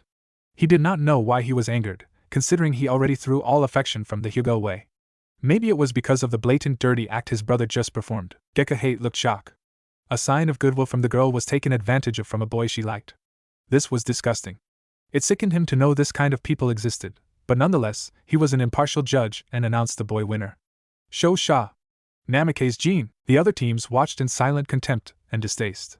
No words can be used to describe what kind of rotten being Jean was. The Namakes walked back to his team, smirking and arrogant. Kakashi looked at him with both disappointment and anger. This was not what he spent the last 6 months teaching him. The next two fighters were quickly randomly picked. Chuji Akimichi vs. Sai. Naruto looked on in interest. His root teammate was fighting the fat Akimichi? Intriguing. Chuji looked nervous at having to fight one of the people who arrived in the tower in 30 minutes. Although a bribe from his sensei turned him around. He was even extremely enthusiastic. Sai looked at his opponent with apathy, knowing the chubby boy had no chance against himself. But he had been taught to never underestimate his opponent, and never show mercy. This pig would have to suffer a bit. Hajime. The starting signal was given and the Akimichi quickly used his clan's famous jutsu, Buban Baika no Jutsu. Partial multi-size, he shouted, and his hands enlarged, causing it to stretch and promising pain when hit with it. Chuji went ahead and tried to punch Sai, in which the root nin responded with a mass of ink snakes. The snakes wrapped themselves all the way around Chuji's outstretched arm, biting and constricting it at the same time. Yelping in pain, the Akimichi quickly dispelled his technique, allowing his hand to return to normal. Cradling his arm, Chuji yelled at Sai. "You bastard, that wasn't fair!" Sai raised an eyebrow but did not reply. He wouldn't bother himself with such an inferior opponent. The Akimichi glared at Sai before shouting Baika no Jutsu. Multi-size, and his already round body increased in body size, giving him an extremely round appearance. He then followed up with Nikuden Sensha. Human bullet tank. Chuji tucked his limbs into his clothes and propelled himself towards Sai, said Root Genin, smirked, and jumped out of the rolling ball's way. Chuji again rolled towards Sai, in which he again dodged. This happened multiple times until the Akimichi lost all strength due to chakra depletion. The onlookers gaped at the rather idiotic strategy of the Akimichi. Just roll and pray the opponent is too dumb to move away. Gekko deadpanned for a while before shaking his head in disappointment and declared Sai the winner. The other examinees were disappointed. The first two matchup was so boring it seemed the other battles won't be as exciting as they thought. The other genin had no time to think as the next two contestants was already chosen. Zaku Abumi vs. Shino Aburame. FY Zaku's arm was not broken as they did not encounter Sasuke. That prick is dead. Okay, I don't really want to write this match cause you all know how Shino defeated him, so let's skip to the main attraction. Namake's Naruto vs. Inuzuka Kiba. Immediately the Inuzuka cheered Yada. Looks like we got lucky, Akamaru. His dog canine companion barked happily. Naruto stared at him. Let's just get this over with, he muttered, but Kiba's enhanced Inuzuka senses heard him. Looks like you are looking forward to your defeat, dead last. Naruto ignored him and jumped down to the arena. Hurry up already. Kiba growled but complied. You better be ready for an ass-whooping of a lifetime, he shouted. Naruto merely shook his head. Kiba was an embarrassment to the village. The proctor looked at both of them. Ready? Both nodded. Let the fourth match of the preliminaries begin. Kiba immediately ran towards Naruto, intent on ending with a single punch. From how Akamaru was merely standing at the side, Kiba wanted to fight Naruto himself. Just as the Inuzuka was about to swing his fist at Naruto, he was launched backwards by a kick from Naruto. Kiba smashed against the wall, coughing out blood. That took everyone by surprise except his team. Especially the other Konoha genins. They all knew Naruto was the dead last. How did he manage that? The Inuzuka got up, surprisingly, and wiped the blood off his chin. That was a lucky shot, Naruto, and you know it. I didn't think I would have to use this against the dead last, Kiba thought, narrowing his eyes. He knelt down on one knee and formed a hand seal. Giju Ninpu, Shikyaku no Jutsu, Beast Mimicry, for legs technique. Chakra surged through his body, rearranging his body structure, becoming more animal-like. Let's get wild, Kiba shouted as he charged towards Naruto, more wary this time. Said Blonde looked at the Inuzuka boringly. That's fine. I need to let off some steam as well. Naruto leaned forward and with quick burst of chakra from his foot, he launched forward and clotheslined the oncoming Kiba, but he did not end it with that. Just before Kiba hit the ground, Naruto grabbed his neck with his left hand and gave a total of 13 quick punches to Kiba's chest and stomach area with what looked like only a single punch to others. Before Naruto roundhouse kicked Kiba's face, the Inuzuka flying backwards again. Asuma gaped. He was sure that Kiba's taijutsu was second to none in their generation, yet the Sarutobi looked at Danzo, wondering what the hell was that old man teaching his students. Naruto stared at Kiba's unmoving body. Pathetic, he muttered and headed towards the stairs. Wait a minute, Dobe, who said you could go? The weak voice came from Kiba, who was slowly getting up. His head was bleeding, and from the looks of it he was just about ready to collapse. I am not done with you yet. Naruto respected his determination, but what he was doing was just mere persistence. Kiba reached into his weapons pouch and pulled out a soldier pill. He popped it in his mouth and immediately felt his strength returning. The Inuzuka cracked his knuckles. Now I am ready, I am going to end this right now. And again, Kiba ran forward, but this time he jumped and spun in mid-air. Take this. Jujin Taijutsu, Tsuga. A whirling tornado of claws and fangs was formed, heading towards Naruto. Naruto noticed Akamaru still standing to the side and a devilish plan formed in his head. A second later, Kiba's Tsuga slammed into Naruto, and the blonde flew away, a trail of blood following. The Inuzuka stopped spinning and landed on his feet. How was Tiwa? Wait. What the? Akamaru. What was thought to be Naruto was actually his canine companion Akamaru, now bleeding through its mouth with several rough gashes on its body. This shocked everyone. Shikamaru immediately knew what happened. Naruto, you evil bastard. Kiba ran towards his dog and cradled the broken and battered body of Akamaru. Akamaru. Help. Somebody. Hate ran towards Kiba. If you call for help, that is considered an immediate forfeit. I don't care. Just send a medic now. The Inuzuka shouted, tears dripping down his chin. The proctor nodded and signaled for a medic. Because Inuzuka Kiba requested for medical assistance, it is considered an immediate for. He was interrupted by laughter. Jaya, ha ha ha. How's that for tasting your own medicine? Naruto laughed, standing at where Akamaru originally stood. Kiba saw Naruto and ran towards him. What did you do, bastard? He shouted. The blonde's smile was lost as he backhanded Kiba. What do you mean what I did? You were the one who attacked your own dog. I merely helped you with a kawarini. Realization descended upon everyone. Using an opponent's attack to your own advantage. They did not know whether to call that despicable or genius. With that said, Naruto returned to his teammates, leaving Kiba with a dying dog and a bruised ego. The next matchup was quickly randomly picked as Akamaru was carried away and Kiba followed. Nara Shikamaru vs Sabaka no Temari. The Nara looked his opponent and was about to complain about how troublesome it was when he noticed his sensei was in the room as well. Not forgetting that, he jumped down to the arena without a word. Temari had a more flashy descent as she shunshed down. This guy was that Namake's teammate. It was better not to underestimate him, and without delay, she revealed he battle fan. Shikamaru had already deduced she was a wind user, seeing that large metallic object on her back and the fact she was from Sunagakure, a village renowned for their skilled futon specialists. Hajime brought them out of their stupor, and they both readied for battle. Naruto looked at Temari, noticing her shapely curves, hardly hidden by her tight battle kimono, and her before he thought anything else, he decided to look away quickly. Damned hormones, Naruto is a guy too, you know? Temari started the battle and waved her battle fan. Kamaitachi no Jutsu. Sickle Weasel, which Shikamaru jumped away, only receiving a single scratch on his arm. He quickly analyzed the situation, and instantly, multiple plans and scenarios were formed. The Sunanin's technique was powerful and versatile, but the only drawback was its speed. It took too long for Temari to swing that gigantic folding fan, and in that moment Shikamaru attacked. Kageba. Shadow Blade. The black blade flew towards Temari but was blocked by her fan. Shikamaru smirked. Kajinui. Shadow Stitching. Several tendrils branched from the shadow blade and wrapped itself around Temari's battle fan. What the? She exclaimed, and had no choice but to abandon her weapon before the tendrils crawled onto her. Shikamaru smirked. Now that I have your weapon, what are you going to do? Temari glared at him before smirking. I still have backups. And reached behind her, pulling out 2 normal-sized paper fans. The Nara looked annoyed. I should have known, or did I? Temari widened her eyes as she suddenly became immobile. Seems like you have never heard of the Nara clan before. My clan specialize in immobilization. Temari looked down and noticed her shadow was connected to his. Temari glared at him. Shikamaru smirked and put his hands together. Temari, forced to follow his movements, did as well. With a snap, he broke her 2 fans. I don't want to do this, but Kaigakubi Shibari no Jutsu, Shadow Neck Bind. A hand formed from Temari's shadow snaked up her body and wrapped its fingers around her neck. Give up or I will snap your neck.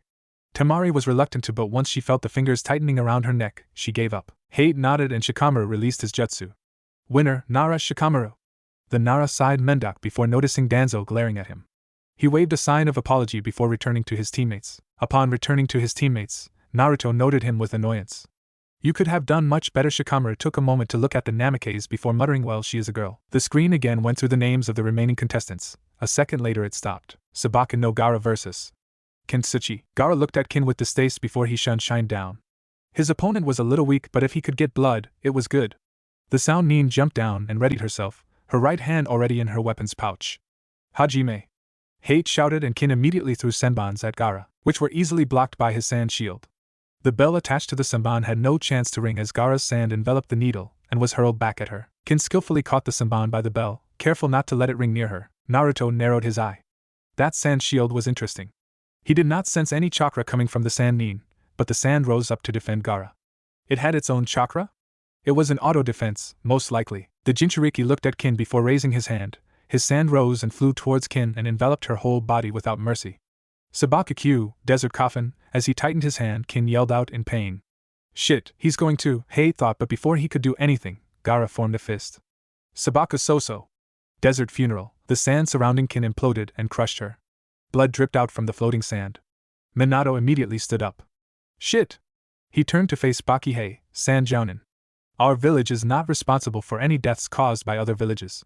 This Sound Nin's death is on your village's hands, not ours. Baki glanced at the Sound Jounin, who shook his head. The Sand Jounin turned back to the Hokage. I understand. Our village will take complete responsibility for my student's mistake. Minato nodded good. He ushered someone to clean up the mess and signaled for the preliminary rounds to continue. Again, the screen flashed through the remaining contestants' names and it stopped. Namikaze Naruto vs.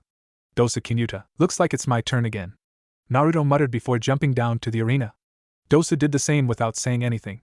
The Namikaze was already pretty excited from Gaara's match. The sight of that much raw blood, Naruto shuddered. Hate looked at both of them. I will repeat the rules again. There will be no killing. Now, Hajime. Dosu unveiled his melody arm and ran towards Naruto. Immediately, Naruto released a large amount of killing intent. So heavy that it affected all the other genins and even some chunin in the room. The killing intent stopped Dosu dead in his tracks. Considering the killing intent was directed at the Sound Nin, it was normal when he dropped to his knees, his legs losing all strength and unable to support him. Dosu started sweating bullets and was shaking in fear. Naruto calmly walked towards him as his overwhelming presence increased in pressure. The Namikaze slowly took out a paintbrush and after cutting himself, he used the blood to draw a seal on Dosu's forehead. After it was done, the blonde whispered Chakra Fuin, Kai. Chakra seal, activate. A second later, Dosu screamed in pain. Multiple runes emerged from the base seal on his forehead and covered his entire body, trailing his chakra coils. The screaming stopped as Dosu lost conscious. Hate could only wonder what the hell happened when he declared Naruto the winner. Everyone was looking at Naruto, wondering what he just did. What he did was simple. Naruto merely sealed off Dosu's chakra, forcibly making him a civilian without any ability to summon or feel any chakra for his whole life. A day off was given to Team 10 as a reward because all three managed to advance to the third round of the Chunin exams. Naruto did not want to go home that night. He was actually afraid of what his father would do to him when he got home. Naruto could still remember the cold dark glare his father gave him after they were dismissed. Him being paired with Jin for the final exam was both the best and worst thing that could happen. Naruto could humiliate the genius in front of Konoha, but if he won, the memory of Minato landing blow after blow on Naruto's immobile body came to mind. But boy was he in for a surprise when Danzo approached him the next day. Keep quiet and follow me, was all the old warhawk said before disappearing. Naruto had already had this happen quite too many times and learned how to follow his sensei. They reached the east wall and stopped. A Chunin was standing guard, and when he saw Danzo, the Chunin bowed. Danzo turned to Naruto, who was behind him. I shall give you a privilege that I have never given anyone. You will be the first non-Root affiliated shinobi to enter the Root ANBU HQ. Before Naruto could reply, Danzo turned to the Chunin and nodded. The Root Nin proceeded to tap a few portions of the massive wall before forming a hand sign. A quiet rumble and a part of the wall sank into the floor, revealing a doorway and a set of stairs that led downwards. Danzo quickly descended down the stairs and Naruto followed him tightly. The doorway closed up immediately. The stairway was dark and damp with only a few torches along the walls giving limited illumination. After walking for what felt like 10 minutes, a bright light was seen at the end. They walked into the light and revealed a large dojo with dozens of shinobi, both young and old, training. Welcome to Root headquarters, Naruto. The blonde surveyed the scene with slight interest. I told you, Danzo, I will not join Root, and that is final, said Root Commander chuckled. But Naruto, I am not asking you to join us. Naruto raised an eyebrow at that. No, I am asking you to lead us. A deafening silence. The training Root ninja stopped what they were doing and watched their leader. What? Naruto loudly exclaimed. Even the cold, apathetic Namikaze could not help but be shocked. Bet that threw you guys off. Danzo smiled. Yes. I, as the current commander of the ANB unit Root, proclaim you, Namikaze Naruto, as the new leader of Root. The blonde stared at Danzo incredulously. But I can't. Wait, this is a trick, isn't it? I don't know what you are planning, but Danzo frowned. Let's face it, Naruto. I am getting old, you know. I am 81 this year. I have never appointed a successor, nor have I thought about one. I always thought I would be able to reign over Root until I have acquired the position of Hokage, but there is just not enough time. And you, Namikaze Naruto, is by all means my true successor. The Namikaze looked down the floor, thinking about what his sensei just said. Sure, I have thought Shikamaru and Sai as well, but you are my true apprentice. I have taught you everything I know. Danzo continued. Your dream is to be the strongest shinobi in the world, right? With the help of Root, you can achieve that dream. Lead Root, and conquer Konoha. Rid this village of its tyrannic ruler, Namikaze Minato. Danzo reached into his robe and fished out a golden emblem, diamond in shape that had the ANBU symbol on it. This is the Root emblem. It signifies the holder as the Root commander. Take it, Naruto. The blonde stared at the golden emblem before reaching out and received it from Danzo. At once, all the ANBU in training appeared before Naruto and knelt on one knee. All hail Naruto-sama. Naruto stared at the Root Nins. I understand. He tightened his grip on the emblem. I shall become Hokage and become the strongest shinobi the world will ever see. That is a promise. Danzo nodded in acknowledgement. Now let's move on to your training for the next month. Meanwhile at the Namikaze mansion, with Jin. Well, go pack your bags, son. Me and Jiraiya-sensei will be taking you away for some intense training for the next month. Minato said excitedly. Jin could only groan in annoyance. Come on, Dad, I don't want to train. I am going to the third exam, aren't I? Why do I need more training? The Yondaime only smiled. There's nothing wrong in training more than what's needed, but if you don't want to, we don't have to train all the time. Jin grinned in return. Okay, Dad. Minato grinned back and ruffled Jin's hair. That's my boy, Jiraiya-sensei, and I will be teaching you how to summon the toads for battle, and also more importantly, the usage of that little furball's chakra. Which is correct? Me and Jiraiya, or Jiraiya and me? At that moment, the infamous Gamma Sennin flew in through the window. You ready, kid? He asked Jin. The Jinchuriki took a moment to absorb the question. Definitely, Ero-sennin. I know, you guys don't like author's notes in the middle of the story. I just don't want to forget putting in the A/N at the bottom when I'm finished. Anyways, I think that calling Jiraiya Ero-sennin is a little obnoxious, and I kinda gag whenever I see Naruto disrespect one of my favorite characters like that. Jiraiya frowned at that. Don't call me that, brat. Be more respectful like your dad. Minato laughed at the two's interaction. He picked that up from Kushina, you know? The frog hermit pouted like mother like son, huh? Speaking of annoying brats, where's Kushina? Jiraiya asked. Oh, she's in the kitchen making lunch. Kushina was really happy when she saw Jin come back unharmed. The Yondaime answered. Jin interrupted their conversation. Of course I would be unharmed after following Dad's map. The Jinchuriki puffed up his chest, giving a self-satisfied smirk. Jiraiya raised an eyebrow. Map? Minato grinned. Yep, I gave my son the map of Training Ground 44 and on it, I marked the safest and also the fastest route to the tower. It would have only taken a day, but I don't know how Jin reached the tower in 3 days. The other teams couldn't have confronted his team, because of all the beware of extremely violent beasts warning signs I put along the route. Jiraiya frowned. Minato, how could you have done that? I thought that Sarutobi-sensei always emphasized on fairness and equality. How could you help your son cheat? The blonde shrugged. A ninja is supposed to use every tool at his disposal. A map is merely a tool for Jin to succeed. The white-haired hermit sighed. Minato, there isn't a shortcut for everything. The Chunin exams is not only a chance for Genins to become Chunin. It is also a lesson. A big lesson for both the failures and those who succeeded. How would Jin learn anything if you help him to cheat? Jin looked at Jiraiya incredulously. What's the big deal, Ero-sennin? I advanced to the third exam, it's all that matters. Jiraiya let out a deep breath of disappointment. It's not the same, Jin. Both of you just don't understand. Meet me at the northern gate, we will travel from there to Jin's training spot. With that said, Jiraiya went out the window, disappearing. Minato and Jin stared at the open window, both wondering what was wrong with their favorite white-haired pervert today. 2 weeks into training, Kuchios no Jutsu. Jin shouted. A tiny green-colored toad, a quarter the size of his palm, appeared. Damn it! I am already putting lots of my chakra in the jutsu, but still, I can't summon any toad bigger than this tiny little thing. Said toad merely narrowed its eyes and hit Jin's face with its unnaturally long tongue. Jiraiya stood by the side, shaking his head in exasperation. Minato had already left, claiming he was going to bring back notes for Jin from the mansion. Even a fool could tell the Yondaime was quickly becoming more and more frustrated at Jin's complete incompetence. For the last time, you have to reach within yourself and summon as much chakra as you can, Jiraiya said. Jin only grabbed his head in confusion. That's what I have been trying to do for the last 2 weeks. The toad sage pinched the bridge of his nose. Was this kid really Minato's child? He could swear the blonde was much more talented and easier to teach. Clang! The sound of metal hitting metal resonated throughout the wood-covered walls. A Root Jounin wielding a Odachi was locked in combat with a smaller opponent. With a flash of silver, the Root Jounin was knocked away but landed on his feet safely. Naruto was currently attempting to fend off 5 Jounins at the same time, only using a Tsurugi. Think Orochimaru's Kusanagi, but the hilt is a traditional katana hilt. Sometimes they would attack one by one, sometimes they would attack all together, leaving Naruto hard-pressed to block all their attacks. The 5 Jounin nodded simultaneously before jumping towards him, each holding a sharp weapon, 2 katanas, tanto, odachi, and itachi. The training was supposed to let him learn how to deal with multiple-pronged attacks, how to deal with different weapons, and how to kill a comrade without remorse. Naruto let loose a breath, and with a quick surge of chakra, he flew into their midst. 5 quick strikes and blood splattered the walls. Clap, clap, clap. Naruto looked towards the source of the clapping. Danzo stood by the side admiring Naruto's handiwork. Good. Very good. The blonde stabbed the tsurugi into the floor, the blood dripping from the cold hard metal blade to the wooden floors. This is wrong. I previously had no object killing your men, but I have been killing 5 of them every day. Altogether, I have already killed 70 root jounin. Do you really have the means to replace them? Naruto asked. Danzo looked at the blonde. Do not worry about pawns. They are merely sacrificial pieces. Naruto narrowed his eyes. You are starting to sound like a certain Sannin. The old warhawk raised an eyebrow. Please do not compare me to Orochimaru. He derives pleasure from killing and murder of innocents. I only do what I do out of necessity. Naruto frowned. And killing your subordinates is necessary? To help with your growth, yes. It is a necessary sacrifice. Danzo replied monotonously.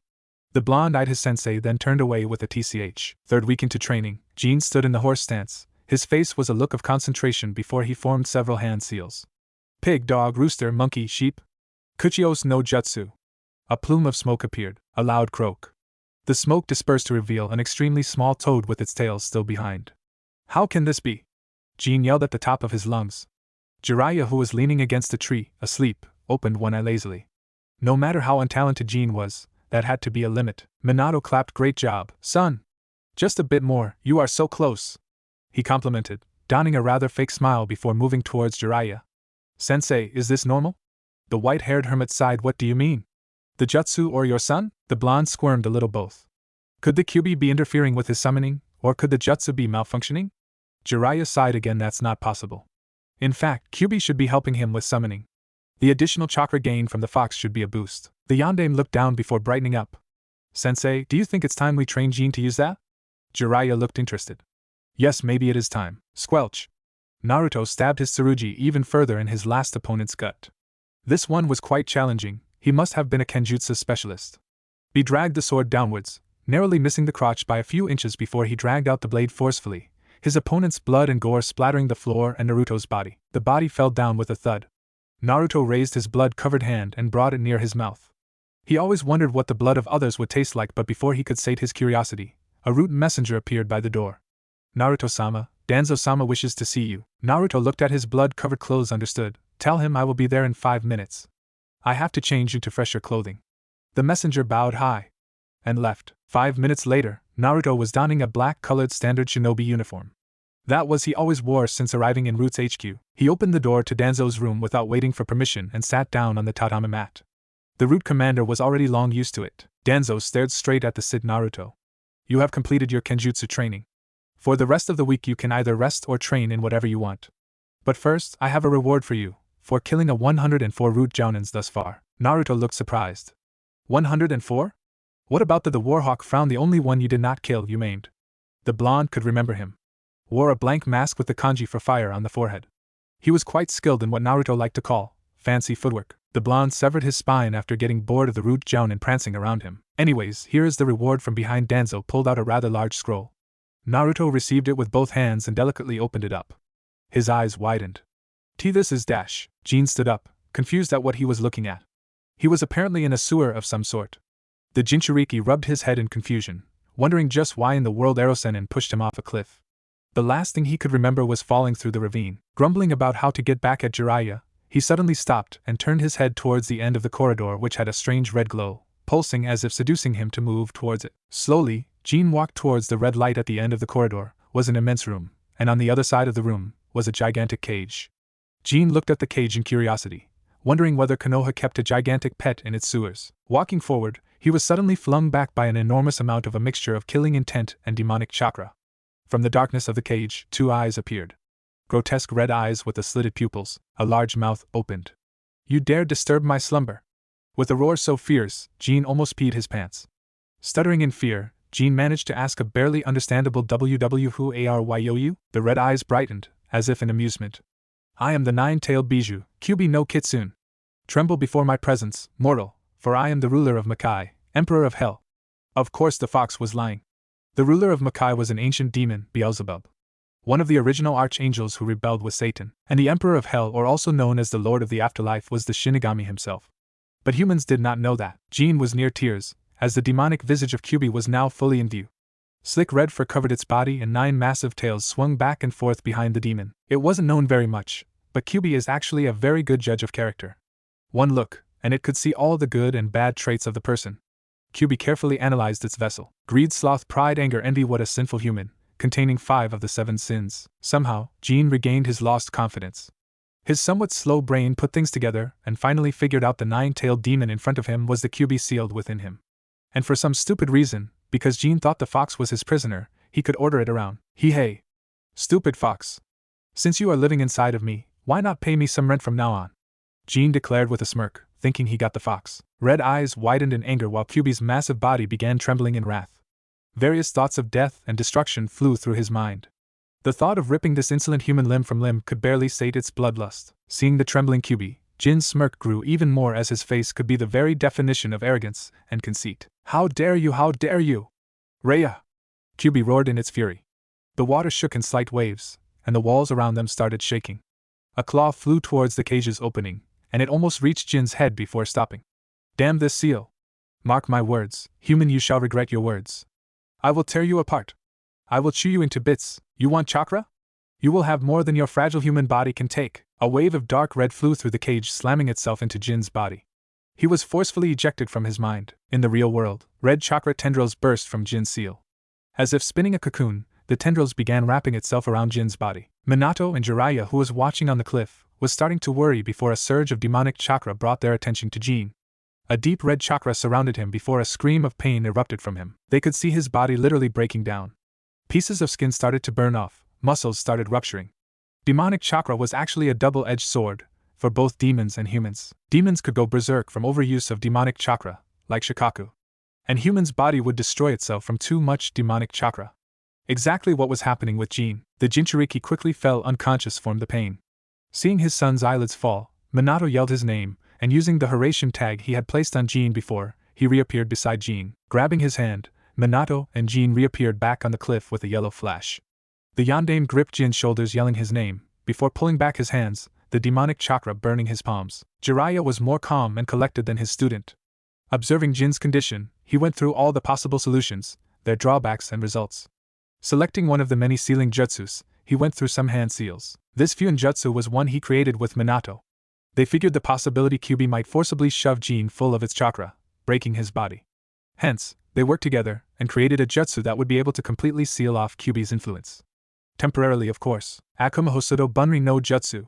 Demon Ho separation technique, Jiraiya yelled out. A burst of chakra came from his palm before a mirror of Jin's seal appeared on it. The seal glowed red and the runes around it fused together and formed a new set of runes. The Gamasanin slammed his palm onto Jin's gut, and the seal on his palm combined with Jin's. The point of the jutsu was to effectively cancel out Jin's seal without releasing the trapped beast. Almost instantly, most of the red chakra surrounding Jin flew back into the seal, while the rest dispersed into the air. Jiraiya stood before Jin and Minato. The Jinchuriki was a bloody mess. Because the connection to Kyubi was cut off, it meant his speedy regeneration was disabled temporarily. With his skin still missing, Jin looked like a bloody carcass, messily skinned by a psychopath, whereas Minato was nursing his burnt palm. Jiraiya could see Minato wincing at his palms, a sign of chakra poisoning. He had to get them to the hospital, but first, the white-haired Sannin formed several hand seals and sealed Jin into a timeless sphere. For the Jinchuriki, his time would stop within the sphere. Sighing, Jiraiya heaved the sphere onto his shoulders and got Minato to his feet. Why couldn't anything go right with Jin? Kuchios no Jutsu. A massive plume of smoke appeared out of thin air. As the smoke dispersed, black beady eyes stared at the man, no boy, in front below him. The last person to summon him was the Amigekyo boy, Hanzo, was it? Yes, Hanzo. He summoned him right before he was defeated in battle by the Rinnegan user. The boy immediately went down on one knee. Sancho-sama. I humbly request your permission to summon the noble Salamander clan in battle. Day of the Chunin exams. Location, arena. It was the day of the final Chunin exam. To many, it was just a form of entertainment. For some, it was a chance to advance to the next rank. For Shikamaru, Well, he didn't really want it to there. For Naruto, the Chunin exams was two things. A chance for promotion and an opportunity to humiliate Namikaze Jin. 5 of the 7 competitors had already arrived whilst Jin and Naruto was still missing. The 5 finalists stood in the middle of the arena. Nervous, excited, and a little fear in everyone. Even Gaara. The Sand Jinchuriki had seen what the blonde could do. Most of him was already bloodthirsty, but a small part of Gaara was already scared of facing him. The proctor, standing in front of the 5 of them, noticed 2 genins missing. Those 2 had better arrive soon, or he would be forced to disqualify them. But considering how one of them is the Hokage's son, that wasn't likely. In fact, the Hokage himself wasn't even here yet. The Kazekage, who was sit at the Kage stand, narrowed his eyes in frustration. If he himself decided to show up on time, he expected the damn Hokage to do the same. Especially if said Hokage is known as the Yellow Flash, user of the Hiraishin no Jutsu. And even more especially if said Kage lived in the same village, but that was before a large flash of light appeared in the arena. Namikaze Minato, donning the white Kage robes, holding his famous 3-pronged kunai in his right hand, while the other was holding on to the shoulder of his Jinchuriki son, Namikaze Jin. Looking at the proctor, Minato gave an arrogant smirk. "We aren't late, are we?" The proctor, Gecko Hate, gave a fake smile before assuring them of their impeccable punctuality with much sarcasm. The yondaime looked at the competitors, and after seeing Naruto not with them, his smirk got even wider. "It seems that the last finalist is not here yet." He sighs deeply. "With much regret, I must dis," but he was interrupted. "Who says I'm not here yet, Hokage-sama?" A sudden voice coming from the entrance turned everyone's heads. From the shadows of the entrance, Naruto appeared. Many gasps went around the stadium. The blonde was wearing his regular all-black shinobi uniform. Only it was stained with a dark liquid. Naruto, bloody and battered, walked into the arena. His normally golden blonde hair was now a mixture of crimson and yellow. Naruto was limping into the field while cradling his left arm. Minato narrowed his eyes. "What happened to you?" The yondaime was obviously angry about something. Naruto smiled. "It turned out several Konoha Jounins was very opposed to me winning my match today and ambushed me." Harsh whispers went through the crowd. "It's okay though, I took care of them for you, Hokage-sama." Naruto grinned before holding up 6 headbands, all stained in dark red. "Weirdly enough, they mentioned your name, Hokage-sama, something about you telling them to stop me from coming here, but I guess they were just lying, weren't they, Hokage-sama?" Naruto finished, emphasizing on the last Hokage-sama. Minato looked at the headbands, quietly seethed. "Shut up and get in line with your fellow genin. Or do you feel not up to the challenge, since you are injured after all?" Naruto chuckled. "I wouldn't miss this for anything." The older blonde clenched his fists before using Hiraishin to reappear at the Kage stand. Hade raised an eyebrow at the exchange. "Well, it seems all of you are here," he said, looking at the genins before he faced the crowd. "The first match will be Namikaze Jin against Namikaze Naruto." At that, many started questioning themselves and the people beside them, whether they have ever heard of the existence of another Namikaze, moreover the 4th son. The proctor turned back to the finalists. "Jin, Naruto, stay here. The rest of you go to the waiting area." The 5 who did not belong moved off towards the waiting area where Hate had pointed out. Staring each other down, Jin and Naruto mentally prepared themselves. The Jinchuriki decided to start the battle first with taunts and insults. Bullshit like bloody idiot was used repeatedly, making use of Naruto's current blood-stained attire. Using the Shosen no Jutsu, Mystical Palm, and A-ranked medical ninjutsu, Naruto was able to get his arm and leg working. At least for the whole duration of the fight. Already, the judges were impressed by the high-level medical ninjutsu that was just used. The proctor turned towards them. "Now, I want a clean and fair fight. Although I'm required to say that, we all know as shinobis, honor isn't really our forte." "Now Hajime," Jin jumped back, gaining some distance between the two. Naruto stared straight into his brother's eyes. "Jin, I am only going to say this once. I am not here to win. I am here to utterly defeat and humiliate you," said Jinchuriki, narrowed his eyes and gritted his teeth in anger. "As if, loser. Trash will be trash, no matter how big they talk." Naruto ignored him and started the battle with a burst of speed. He immediately reappeared beside Jin, giving a kick to his ribs. Jin flew away, landing on the ground with a large cry of pain. The blonde looked his brother and whispered, "I will definitely." Naruto reached down him and unbuckled the scroll tied to his waist. Unrolling it, Naruto bit his thumb and spread a line of blood on the scroll's storage seal. A plume of smoke appeared. Naruto grabbed the object he just unsealed out of the smoke and settled into a stance. This is it. This is what he trained past his humanly limits for the past month. Years of tolerated bloodlust and anger. Today he will finally be able to unleash his wrath against the object of his fury. It already took everything he had not to end the little bastard's life right there and then. But no, he will slowly torture him. Jin will wish he had never been born. As the smoke dispersed, in his hands was the tsurugi Naruto had been practicing with for the month. With a burst of chakra from his feet, Naruto jumped towards Jin, his sword halfway into a slash. Jin barely fished out a kunai from his messy, unorganized tool pouch and was able to block Naruto's swing. only for a second though. The next second, Naruto had already sliced the kunai in two, but stopped his blade right before it hit Jin's forehead. His brother's eyes widened in fear. No, not enough. He has to suffer more. Naruto kicked Jin away. Jin, put up more of a fight. Or else I might not be able to stop in time and really accidentally kill you. The Jinchuriki narrowed his eyes in anger. Don't talk big, trash. Take my Rasengan. Summoning two shadow clones, he began to form the spiraling sphere. Naruto was torn between two decisions. Overpower him with a stronger technique, or overpower him with another Rasengan. Deciding on the latter, he resealed the sword and easily formed a Rasengan in his palm within a second. Meanwhile, Jin and his clones were still trying to form the Rasengan. Naruto deadpanned at his twin. 5 seconds later. Yash! Now eat this. Rasengan! Jin yelled as his two Kage Bunshins dispersed, and he charged towards Naruto, holding the Rasengan. Naruto did not bother to brace himself for impact. As Jin's attack neared him, the blonde merely put out his palm with the Rasengan, and his technique met Jin's. A second was all he needed as Naruto's Rasengan easily ripped through Jin's sphere. Jin stared at Naruto's Rasengan in fear. It was an inch from his face. No, this isn't enough. Dispersing the Rasengan, Naruto kicked Jin away again. Come on. Put up a goddamn fight already. I don't want this to end too quickly. I am going to savor every moment, the blonde yelled across the field. I can't help myself, but I have to complain about the working conditions on this website. You guys have no idea how hard it is to write out the battle between Naruto and Jin. It's like pitting a civilian infant against a S-rank ninja. There's barely anything to write with. Is it my fault for making Jin so pathetically weak? The Jinchuriki picked himself up, glaring at his twin. Team, don't get too cocky just because you got in 1 or 2 lucky blows.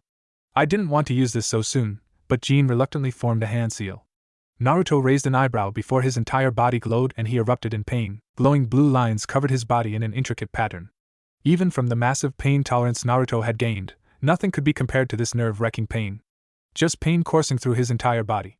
He couldn't help it. Naruto screamed. He fell down on one knee and screamed in pain. The audience looked at the lesser-known Namikaze in confusion. Did one of the heroes' attack reach him? Minato smirked. Not an arrogant smirk. But one of those I just killed my greatest enemy smirk. Jin's face mirrored his father's. Seeing Naruto's pain, he started to explain what just happened. That glowing thing on your body? That's a Fuinjutsu Dad helped me put on you. It's completely tattooed on your body with invisible ink. I don't really understand it, but from what Dad told me, whenever I make this seal right here,